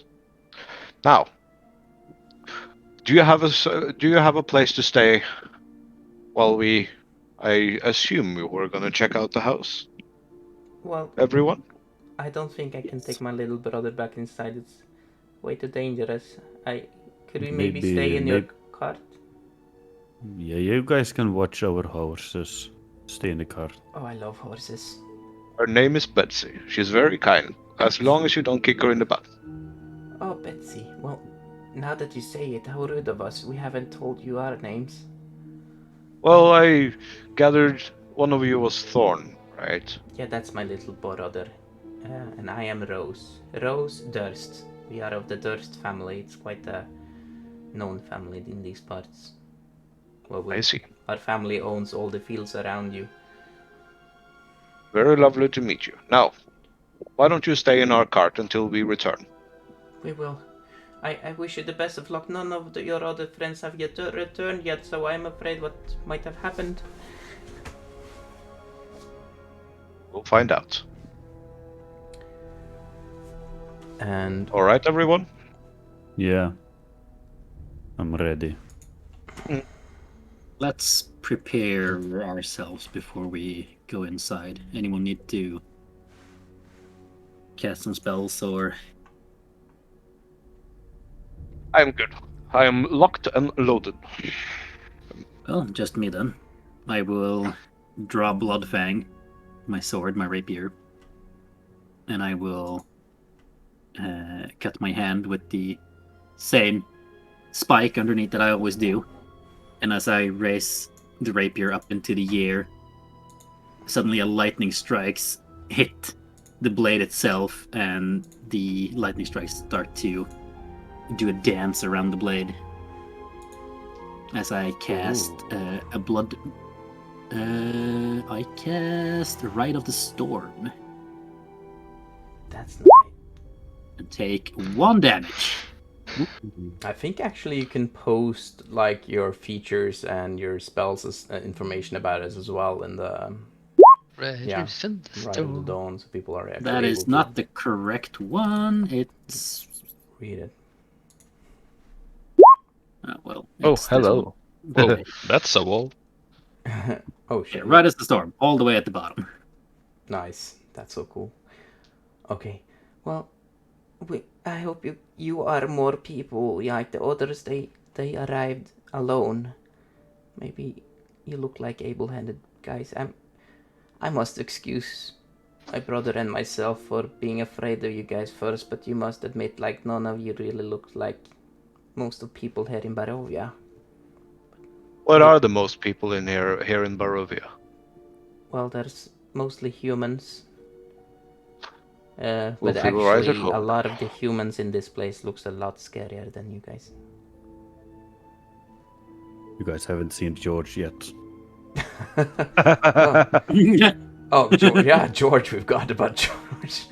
And you can see George popping out. Hi, guys. He's the only human. Oh, there is a human amongst you. Oh, what is all this ruckus? I fell asleep for a little while.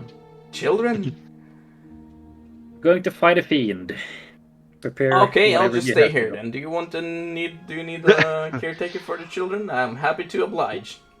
We might need a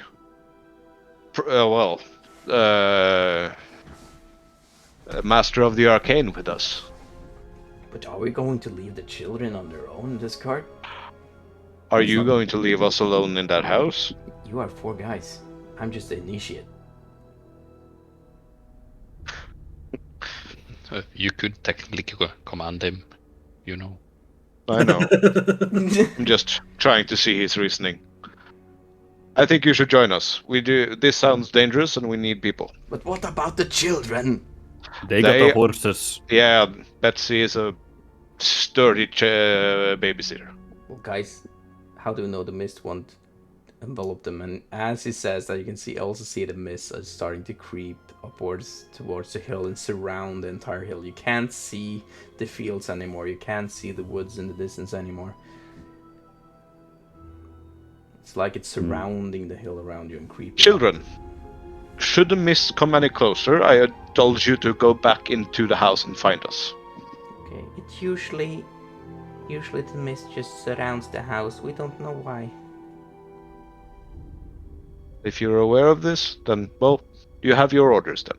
Should the mist come closer, find us in the house. Yes, sir. Okay. Yes. Stay here and watch Turtle Betsy. Man. Thank you. George, you're coming with us. You mutant ninja turtle.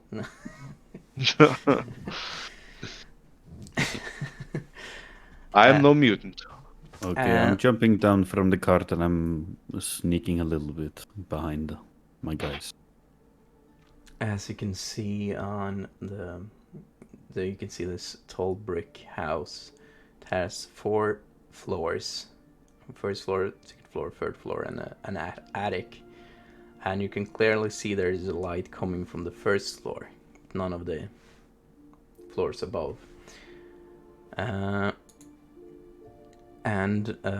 me just find I have so many pages open there now.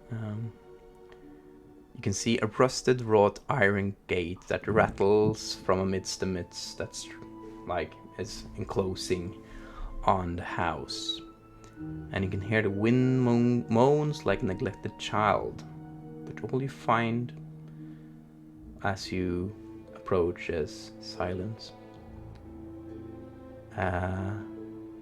You can see that on the door it's a pretty well-crafted front door, and you can see carved into the door is crest. And this crest is a windmill set on a red field. A golden windmill set on a red field. and within like this kite shield form. Who approaches first? I'll go first. Are we doing the door knocker tactic or are we doing the pipe cleaner tactic? What are the differences? Loud or stealthy? Well, if there are monsters inside, we should try to be relatively quiet. You know, the non-threatening kind. Pipe cleaners it is. Everyone ready? Yes. We're here to save a child, possibly a mother and a father, and our crew. So there might be plenty of folks to rescue. So keep your eyes open, keep your ears tight, and beware of anything. Okay, Understood. stay with the children, Great. I guess. George, you're coming with. Oh, god damn it!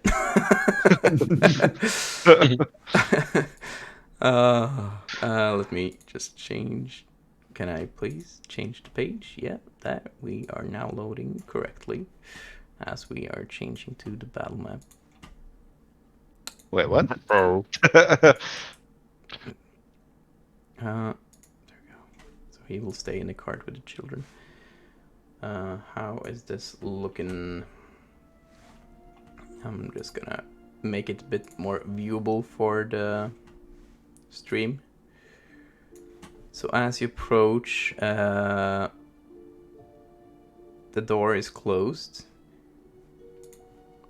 And the lanterns, like you can see two oil lanterns on each side of the door, they are not lit as of this moment.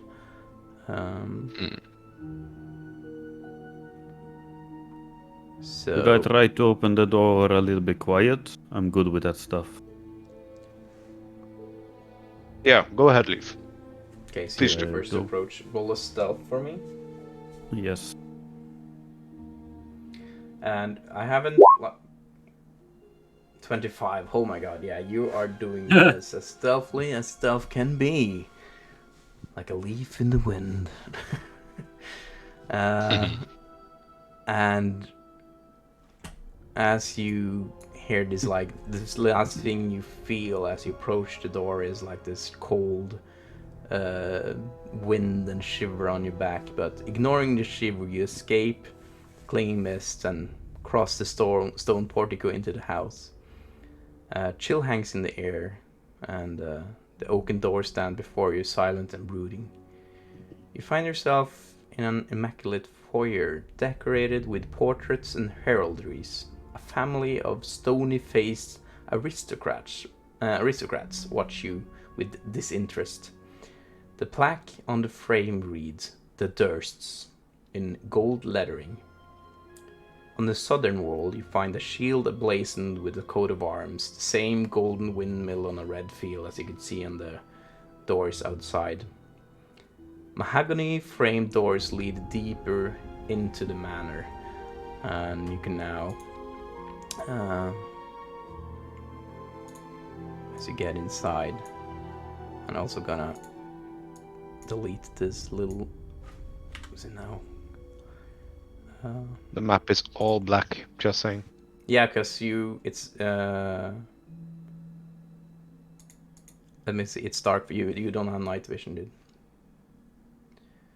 But it's, as you get inside, it's lit. So I'm gonna give you some bright light. Just hold on. I have dark vision for 120 feet. I am good. You are good. Low light. I'm gonna make you emit some bright light as you enter. There you go. You should be able to see now. Yeah. Yeah. So as you enter, this is what you see, and there's this 2 mahogany doors leading further inside the building. You gonna have a little listen through the door? Yes, you can. I will walk up and... Okay, you do. You gonna listen, Felgrim? Yeah, I mean, Your ears are surely more capable than mine. Okay, I will put my ears inside the door, on the door, and try to listen. I am part of the building now. Just as you like start putting your ear into closer to the door, you can hear the door behind you shuts, slams, and that was George. Sorry, it's a draft. You could just see him like almost hugging the door, just staying in the back of it.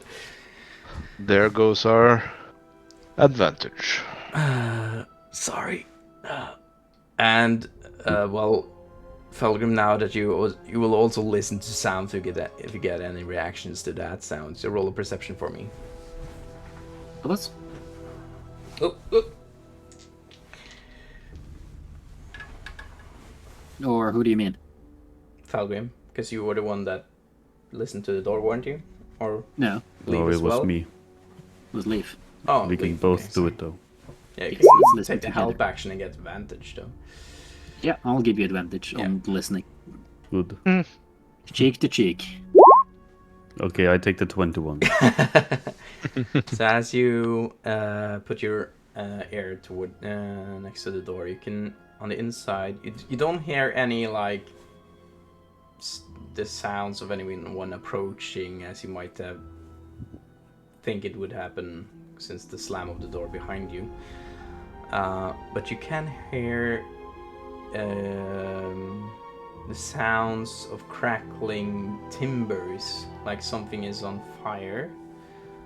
And you can feel as you like lay your chin to the door, you can feel the door is warm, and you can see the glow of orange light just in the glip below the door. But you don't get any sounds. Like you can hear some faint talking and some might sound like something someone is having a little feast further inside. Like you can hear the scraps of plates and forks and like stuff like that. No thanks. I hear fire crackling, and I hear people talking, but it's not in this room. I think it's further away, and they are putting plates and stuff. You know. I don't know. This is kind of creepy, guys. That's odd for a monster to go and have dinner during a Yes, child abduction. Well, we don't know what they're eating.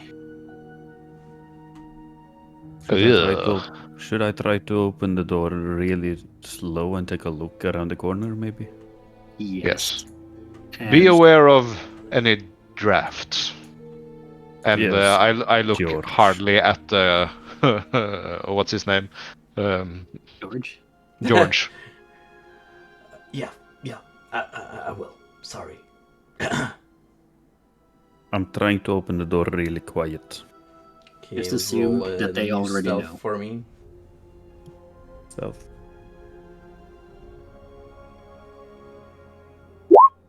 Yeah, 24. pretty fucking quietly. It's almost breathtaking as you open the door. In the gloom beyond the foyer, the main hall glitters. Its wood-paneled walls are ornately carved with idyllic scenes of frolicking nymphs and satyrs. At one end of the hall, a sweeping red marble staircase climbs to unknown heights. At the other is a black marble fireplace, cold and not cold, warm and lit. You can feel its warmth as soon as you enter the room. And mounted above the mantel shelf is a long sword with the same windmill cameo worked into its hilt. And as you approach the room, you can also see several doors. You get into the main hall. Like you can get in there now. I can also remove the door for you guys so you get to see. There's a door right over on the other side of the room from when you entered. And this is where you think you heard those sounds coming from. And as you enter the room, you can hear them even better now. There's also a door here, and there's this little small door here. It kind of reminds you of a wardrobe, maybe. One door here and one door there as well. And this is the red staircase leading. Oh, dude, that wasn't on the right there. You should be able to. This is the red staircase leading up, and it's keeps going like this, further and further up. I think, let me see. The ceilings in this floor is about 10 foot high on this floor. And you can see, like, this is clearly the house of some rich family. Because it's well attended to. There's not a speck of dust anywhere. It's well attended to. Well, I can clearly see a cobweb over here.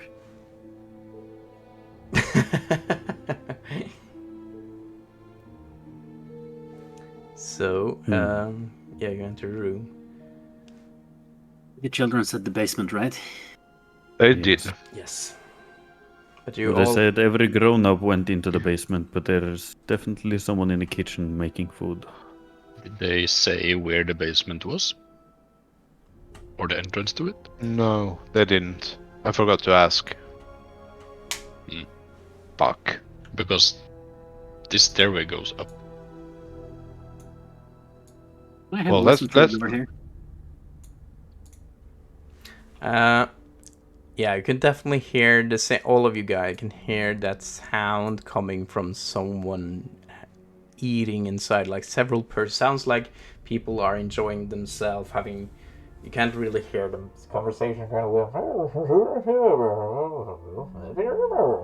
like someone having conversation, and you can hear like the scraps on plates, and clearly someone are eating and having a good time. And Nice, it's fine. You can hear it coming from this place and also this place. Oh, from okay, the store. Deckard Cain is in there.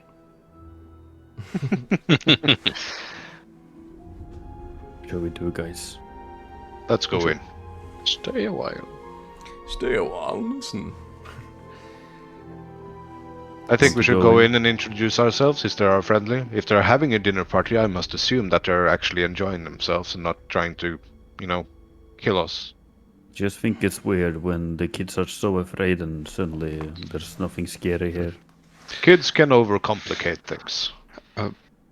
Yeah. What's the sword all about? There was a long sword mounted above the fireplace, and it has the same crest on the hilt of it, on the pommel of the sword. I'll say, I can open a door if you stand ready behind me, just in case. Yes, okay. But if there are people here, we should talk to them, Okay. I believe. I'll let you do the talking. That's fair. That's where you're holding the weapons. But not in a threatening way. I'll talk in a non-threatening way. I'll go over to the door and first check if it's unlocked, Yes. and then open it. Do you do If it it's- carefully, or? Nah, I do it like I'm coming into a room. Yeah, cool. Making an entrance. Yeah. Let me just see. So as you open the door, you could clearly hear someone inside having a good time, but as you open the door, the moment it starts opening, the sounds just disappear. But you can feel like the same warmth coming out of the room and the same glow as you saw in this main hall. And as you enter, a crystal chandelier glitters above the dining room, watching over 8 empty chairs. The chairs are high-backed and cushioned with velvet that matches the silken drapes covering the windows. Like the main hall, the halls are ornately carved with elegant images of deer flitting among ancient trees. The table is set, all silverware polished to a dazzling shine. A painting of an alpine vale is mounted above the unlit fireplace, and a tapestry depicting nobles hunting wolves from horsebacks hangs from the wall. This, you see, is privilege at its finest. The Durst family lives well and lives large. And on the table ahead of you, you can see a feast has been prepared, as all like the food you can imagine, the smells that hit you as you open the door. Just you can feel your stomach churning, and you can feel how hungry you are. And all of you that can stand close to the door now needs to make a wisdom saving throw for me, please. That makes sense. Oh, come on. Question. Yes. Is it a magical effect? No. It is not a magical effect. Everyone needs to do a wisdom. Yeah, not you, Leaf. Nice. 13. 9.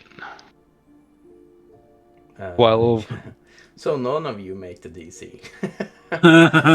So as this smells, just imagine coming into a room, you're as hungry as you've ever been before, and like the best meal you can imagine sits right in front of you, served on this cozy dining room. You can feel you finally get some warmth back into your body, as you've been outside in the cold for quite a lot of hours until this point. So it's almost as you forget yourself from the whole reason why you came inside, and you just feel an intense urge to sit down and indulge yourself, and you can't help it and leave. You can just see that Miles, Gloomsworth, and Felgrim just almost starts jogging into the room and find themselves a chair and sits down, and they just start to indulge themselves. Miles, you can't help it. You just start eating. You don't care about manners at all. You just start stuffing chicken or any whatever kind of food you'd like inside your mouth with no manners at all. Gloomsworth and Felgrim, they still have manners and start serving themselves, eating. This is so good. Oh my god, try this pie. It's delicious. Oh, please. I love pie. Yeah, me too. Oh man, this chicken. Oh man, this chicken. Oh man. Guys. Free food. Yeah. This is delicious. Maybe we should ask before we take anything. Why? There's no one here. It's already out. We have to eat it, or else it goes cold. Okay, let's eat. Come on. Oh, give me that bread. You approach as well, Oh, if yeah, you sure. know how to make a wisdom save. Fuck. TPK. I'm using my inspiration. You're using your inspiration, okay. So, chat, for you to know, we have when you use an inspiration point, you get to re-roll a d20. And you 13. get 13, and unfortunately you don't make the save as well, and you can, you as well feel the need to eat so bad, like you haven't eaten in a while, and there's like, you've never seen a feast laid before you like this. You're a cat who grown up on the streets. You never had the opportunity to eat something like this before. But Okay, kids, I had to grab some food. But you also you're able to keep your manners, not like Miles, who's just stuffing his face right now. But yeah. Oh. Okay, so I can ask the people living here before I eat. You can ask. No, you said I had the manners, so Yeah, could you I do then have ask manners. You don't see anyone around you. You don't hear the sounds of the people that you saw before, but that's just pushed on the end of your head right now. You're not thinking about it all. Like, none of you have like this critical thinking of this. You're just enjoying yourself. And then the first time in a long while, you feel truly at home. And as yeah, sorry. No. Go ahead. And as you start stuffing yourself and eating, You can have some time to have a little conversation. But Well, this is just fantastic. Yeah, I wonder what kind of meat this is. I never taste something like this up in the cold north. Well, I'm guessing this is pig. I don't know, but it's fucking delicious. Yeah, whatever. It's nice. It's good. Let's eat. Oh. Is there something we can drink here? oh yes, Yeah, you should try this wine. Wine? Oh, Yeah. you can see several bottles of wine before you, and there's actually what's it called? Let me see. Yeah, there we go. One of the bottles says Red Dragon Crush, tantalizingly rich red, and one of them says Purple Great Marsh, and another. There's also a bottle of champagne de la Flomp. Little Flomp. Felgrim, they got champagne. Apparently, Barovia is French, okay? I think I'm taking Oui, the oui. champagne, please. And also you notice on the label you can actually see something that says Wizard of Wines is the company. Wow. He who doesn't take risk don't drink champagne, and I drink the bottle. That's fine. I'll drink wine. Well, to the Dawnwatchers, everyone. Maybe have a Cheers. fine feast. I feel like we were here to do something. Nah, food. And as you keep, No, we have to eat first. Well, yeah. A hero is nothing without his breakfast. Yes. And second breakfast, maybe. well, And that's third. What about the Levenses? This should be around 11Cs actually. Luncheon? Oh, dude, I Imagine forgot this about. dinner. I totally forgot about once more about George. He's been staying. George needs to make He's still wisdom. keeping a lookout at the door. He needs to No make breeze, a wisdom no save breeze. as well. I believe in George. Please let succeeded. the NPC save us. I can't see. Can't see It's it. a nat one. He crawls on the table. Oh my lord! There haven't been any nat ones or so before this. I didn't nat 20s, but there's one nat one. So, hey guys, what are you guys doing? And he just enters the room back. Oh sweet mother of morning lord. I'll toss him a brick of cheese. And you can see he just puts his arms up like, oh my god, and just throws his robes aside. Give me some, and places himself next to you, Felgrim, almost tripping the chair as he sits down. Oh my god, what a feast, boys! And he just starts stuffing his face, just as Miles, but even worse. Like he has no manners at all. Just, some wine, please, some wine. I'll just whoa, people, whoa, and I'll put up a glass again for Willow. Everyone, for Willow. May the poor chap not be raised as a werewolf. To not being raised as werewolves. Actually, And then I it's stuff more my likely- face again, like. It's Like more I- likely he would be raised as a zombie, actually, but I get your point. I have a strange feeling that someone around here recently had a fateful encounter with a werewolf, but it feels like a dream. Is it just me? What do you Don't mean? spend our time thinking. We have to eat this moment. Yeah. Yeah. What are you doing? Forget about those. Use your mouth to fucking eat. Sorry for ruining the moment, guys. Sorry. And this is keep stuffing. his Can you face. toss you, me that George. blue cheese over there? Oh yeah, please? of course. Well, there you go. Oh, thank you. Oh, gee, I love blue cheese. Yeah, blue cheese, man. I can have a great story about blue cheese, actually. No, thank you. Dude, have you ever guys heard about blue waffles? No. No, I actually have a funny story about blue waffles. And just as you say that, I need you all to roll a Constitution saving throw. Miles, Wait, what? Miles and poor George have to roll with disadvantage. Right. I accept this premise. Constitution? You say Constitution, yeah, right? I said Constitution. That's come an on. 8. Oh no! Roll 20. Guys! 14. This is so sad. Let me see. I had an 18 and an 8. That was perfect. Felgrim got a 9. Miles got an 8. Gloomsworth 14. What did you get, Leaf?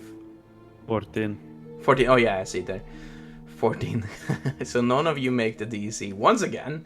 Come on. What the?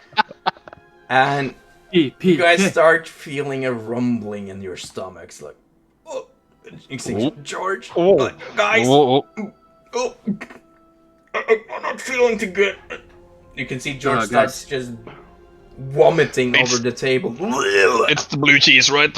and then Miles throws up, and then Felgrim throws up, then Gloomsworth, like this spontaneous vomiting all over the fucking table. Are we in an episode of Family Guy right now? Yes, this is like the episode of Family Guy.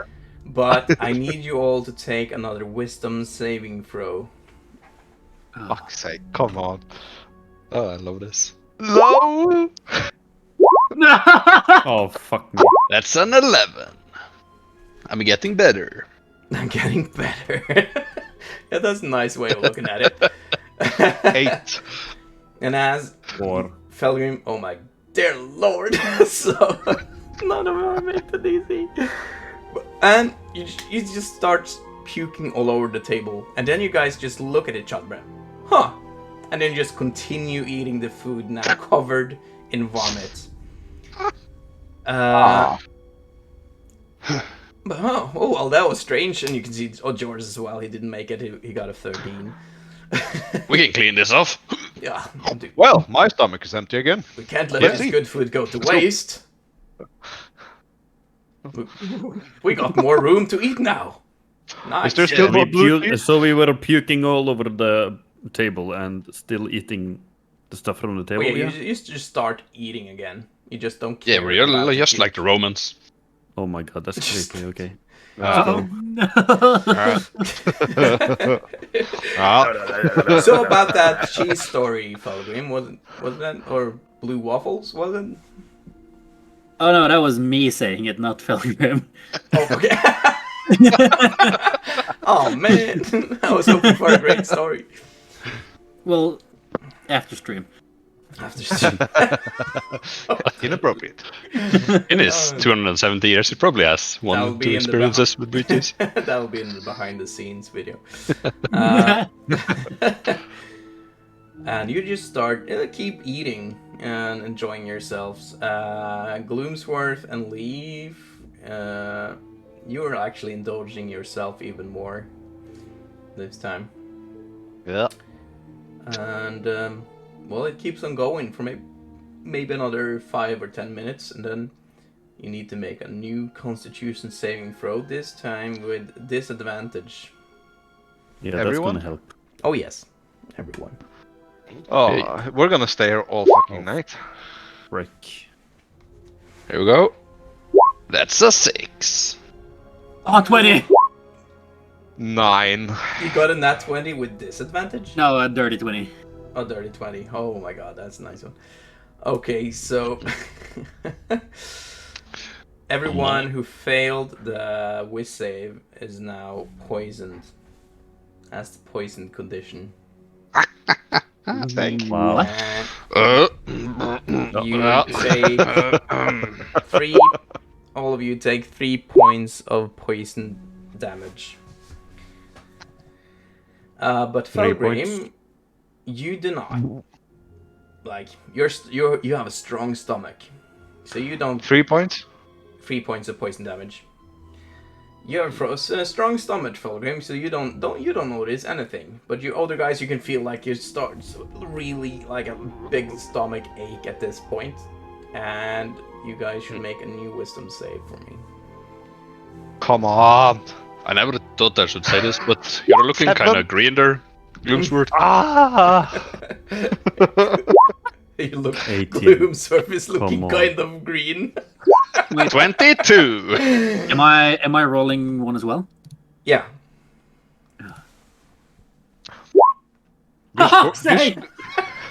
This food hurts, but it's so good. Okay, let's see. How is George faring? Oh no, not good. He got a 4. So, anyone who got below 15 is still enchanted. But for Leaf and Miles, a nightmarish vision is revealed before you. As you look now, after you could feel like your stomach hurting, and you actually feel like some kind of your life force is drained, you can see that the once brightly lit room and brightly detailed panels and tapestries and portraits just start rotting and starts it doesn't like starts. The room is unlit, the warmth just drains out of the room, and you can see the food in front of you. It's like you're in a fast forwarding, as you can see the food in front of you just start rapidly rotting, and you can see worms spurting out of the rotting food like in the thousands, and beetles and stuff just starts going all over the table, and this awful decaying stench fills your nostrils. But you can see that George, Gloomsworth, and Felgrim is still stuffing their face with this food, like nothing is happening. But this once welcoming room is no longer welcoming at all, and you can also see, as I described earlier, that there was this wall panning called with elegant images of deer among the trees, but you now see where there were before were these elegant deers, there is now twisted faces carved into the tree trunks and wolves lurking amid the carved foliage. Miles. I will need you guys actually to roll for a new thing I'm representing. You need to roll a new whiz save. All of us? No, Leave and Miles. We should probably stop them from eating. But this blue cheese is... it hurts me, but it's good. And we're back. 11. Leave. Leave, you make the save. It's 15. But Miles, Okay, I'm trying. you are so horrified of these, what you're now seeing before you and experiencing, that you get a stress point or distress point, what I will call it. So you now have, and you should note this down, you now have -1 to all rolls. Like ability checks, skill checks, but not to damage rolls and stuff like that, but all D20 rolls you have -1, because you're so distressed of what you just experienced. It's a traumatizing experience for you. Oh. So distress points is something they introduced in Von Richten's Guide to Ravenloft, and yeah, this is what it does. But it also, if you role play out of this, like your character is now distressed, has experienced something harrowing, is also a great way to get inspiration points. So just keep this in mind. Your character is now so distressed with this experience. Leaf somehow manages to cope and just deal with this without being freaked out. So just keep this in mind, Leaf. This is a horrifying visage, but you're not completely freaked out. You actually managed to keep your mind in this. But Miles is... Not Miles, run into the other room we went to. I will try to wake these guys up from paralyzing or what the fuck they are doing. This is Yep, that sounds creepy. good. Okay, bye. Yep. Yell if there's... Okay, you're gone. Split the party. I'm trying to shake... let's see who's next to me. George, I'm trying to shake him. Hey, George, to wake up. For some reason, just let me... I can see that it doesn't update on the OBS wood where you're placing yourself. Need to reload, I guess.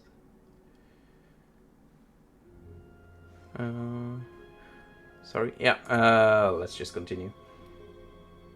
Yeah, I'm trying to shake George and tell him to wake up from this.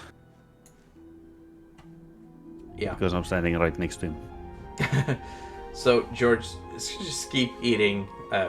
What are you doing, dude? What are you doing? It's rotten food. Come on, stop eating this Rotten shit. food, what you're talking about? It's the best fucking food I ever had. Oh my freaking god. Okay, I grabbed the bottle and I tried to... No, I can't do that. I stopped grabbing the bottle, I put it back. Let's see here. I do have some water skin with some water in, and I'm trying to pour the water over George. Okay, he will now Wake make up. a wisdom save with advantage. Oh no. Holy water! Oh, he gets 16. So he's, oh, what are you doing that for? And I was like, please. Okay, don't look. I'm covering his eyes, Okay. and I'm What? telling What's him happening? to just turn around and walk What into is the that? other room. Don't look at this. What is that smell? Oh, dear Lord. Get What's out there! what- Well, I guess that's more for me. Okay. I'm showing George the way without him seeing what he's been eating. I'm opening the door to let him out, but as soon as I open it, I close it again and we go back. Nope, I'm not going back in there. Nope. Okay. George, follow me, and I follow him to the big living room again and close the door after him and try to wake up Felgrim. Okay, before you do that, meanwhile, Gloomsworth and Felgrim, you need to take a new Constitution save for me. Oh, fuck's sake. As you've been eating this. 20. Ooh, you have a strong stomach as well. Felgrim, on the other hand, takes 1 point of poison damage.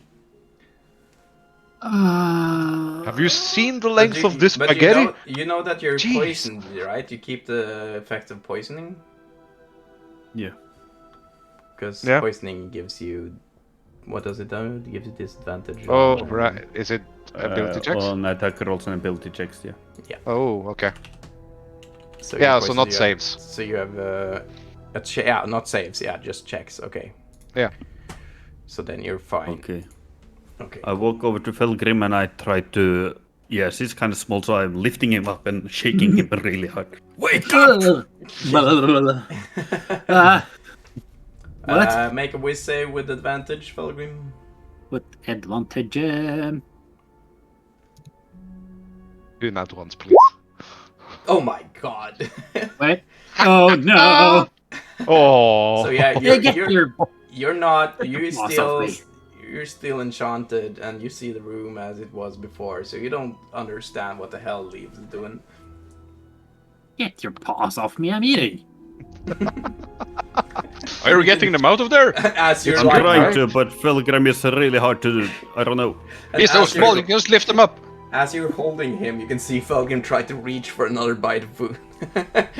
Okay, I'm just lifting him out of the room. Open the door for me, please. You would have I to, am gonna contest that. yeah, you would have to contest him because he does not want to leave. So you both roll an athletics check, I guess. Now I'm rolling high. So Perfect Felgrim roll. manages to grab hold of the table and then he kicks you in the face, Leaf. So he tumbles back. Hey, cut it out. I'm eating here. You can go my fix God. whatever we were fixing later. I'm gonna sit back at the chair. Felgrim, you are eating worms and rotten food. Can't you see? Your worms and rotten food.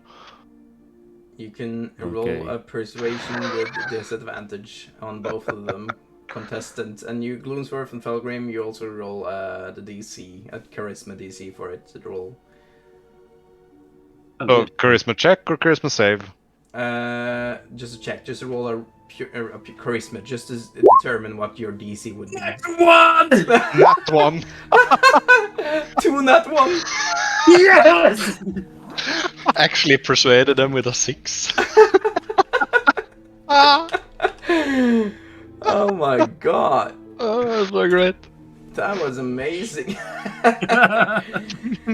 nat 1s. Okay, she on a persuasion of 6. It's worms. Let's go. Okay, that makes sense. Yeah. So as Leaf is saying that you're eating rotting food and worms, the visage before you, as you're eating the food, it turns the exact point where it says worms. You can see worms writhing out of the food, and the same visage. Just imagine Gloomsworth like slurping in like what he thinks is spaghetti. Yeah. Oh lord. Yeah, this is just large white worm, grave worm. Oh lord. No, guys, can we get the fuck out of here? Yes, okay. Felgrim and Gloomsworth also needs to roll a whiz save not to be distressed by this. Oh. Wisdom. Roll high, roll high, roll high, roll high. 17. 11. Gloomsworth, unfortunately, you, like, as you said, this instance, you see this worm that you were slurping. This is not a good experience for you, so you are traumatized by this event, and you have also 1 stress point in there right now. But Felgrim, you managed to save. So I am gonna take up a flask from my pocket. It's a green flask, and I'm gonna pop it open, and I'm gonna drink it. And I'm gonna use my antitoxin. nice. That gives you an advantage on breaking out of the poison. You see Gloomsworth is just like he's hyperventilating, sitting there, and he's just pushes himself away from the table, and he just insert himself in the shell, and just poof, he lies on the floor there in his shell. It just goes back into his shell. Yeah. Awesome. Okay. What's happening in there? They are out of it, I think. And you can see Gloomsworth Yeah, I can- just turning Blastoise with vomit. Just kidding. No. I'm trying to push my friend Glooms out.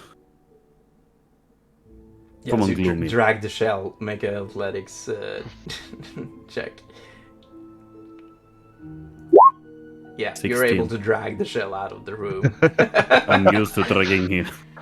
And Felgrim, did you leave the room as well? Because you manage, yeah, you're not that distressed of the situation. So your quick wit would have known what was happening with you. So you take the antitoxin. And Yeah, they want me chunks to it. roll. Yeah. For the poison, was it? Advantage. Yeah, so that would be a Constitution with advantage. Oh, that roll to roll 20, but it's a 17. 17. No, Yeah, not so roll 20 to D&D Beyond. yeah, so you're no longer poisoned.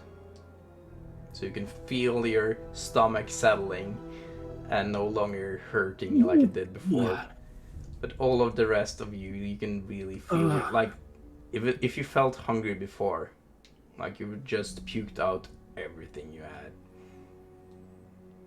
Ugh. And, yeah.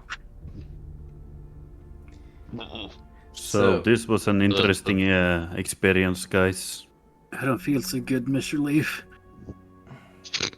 I don't think the kids here are normal kids. I think they are something else if they come from this Yeah. house.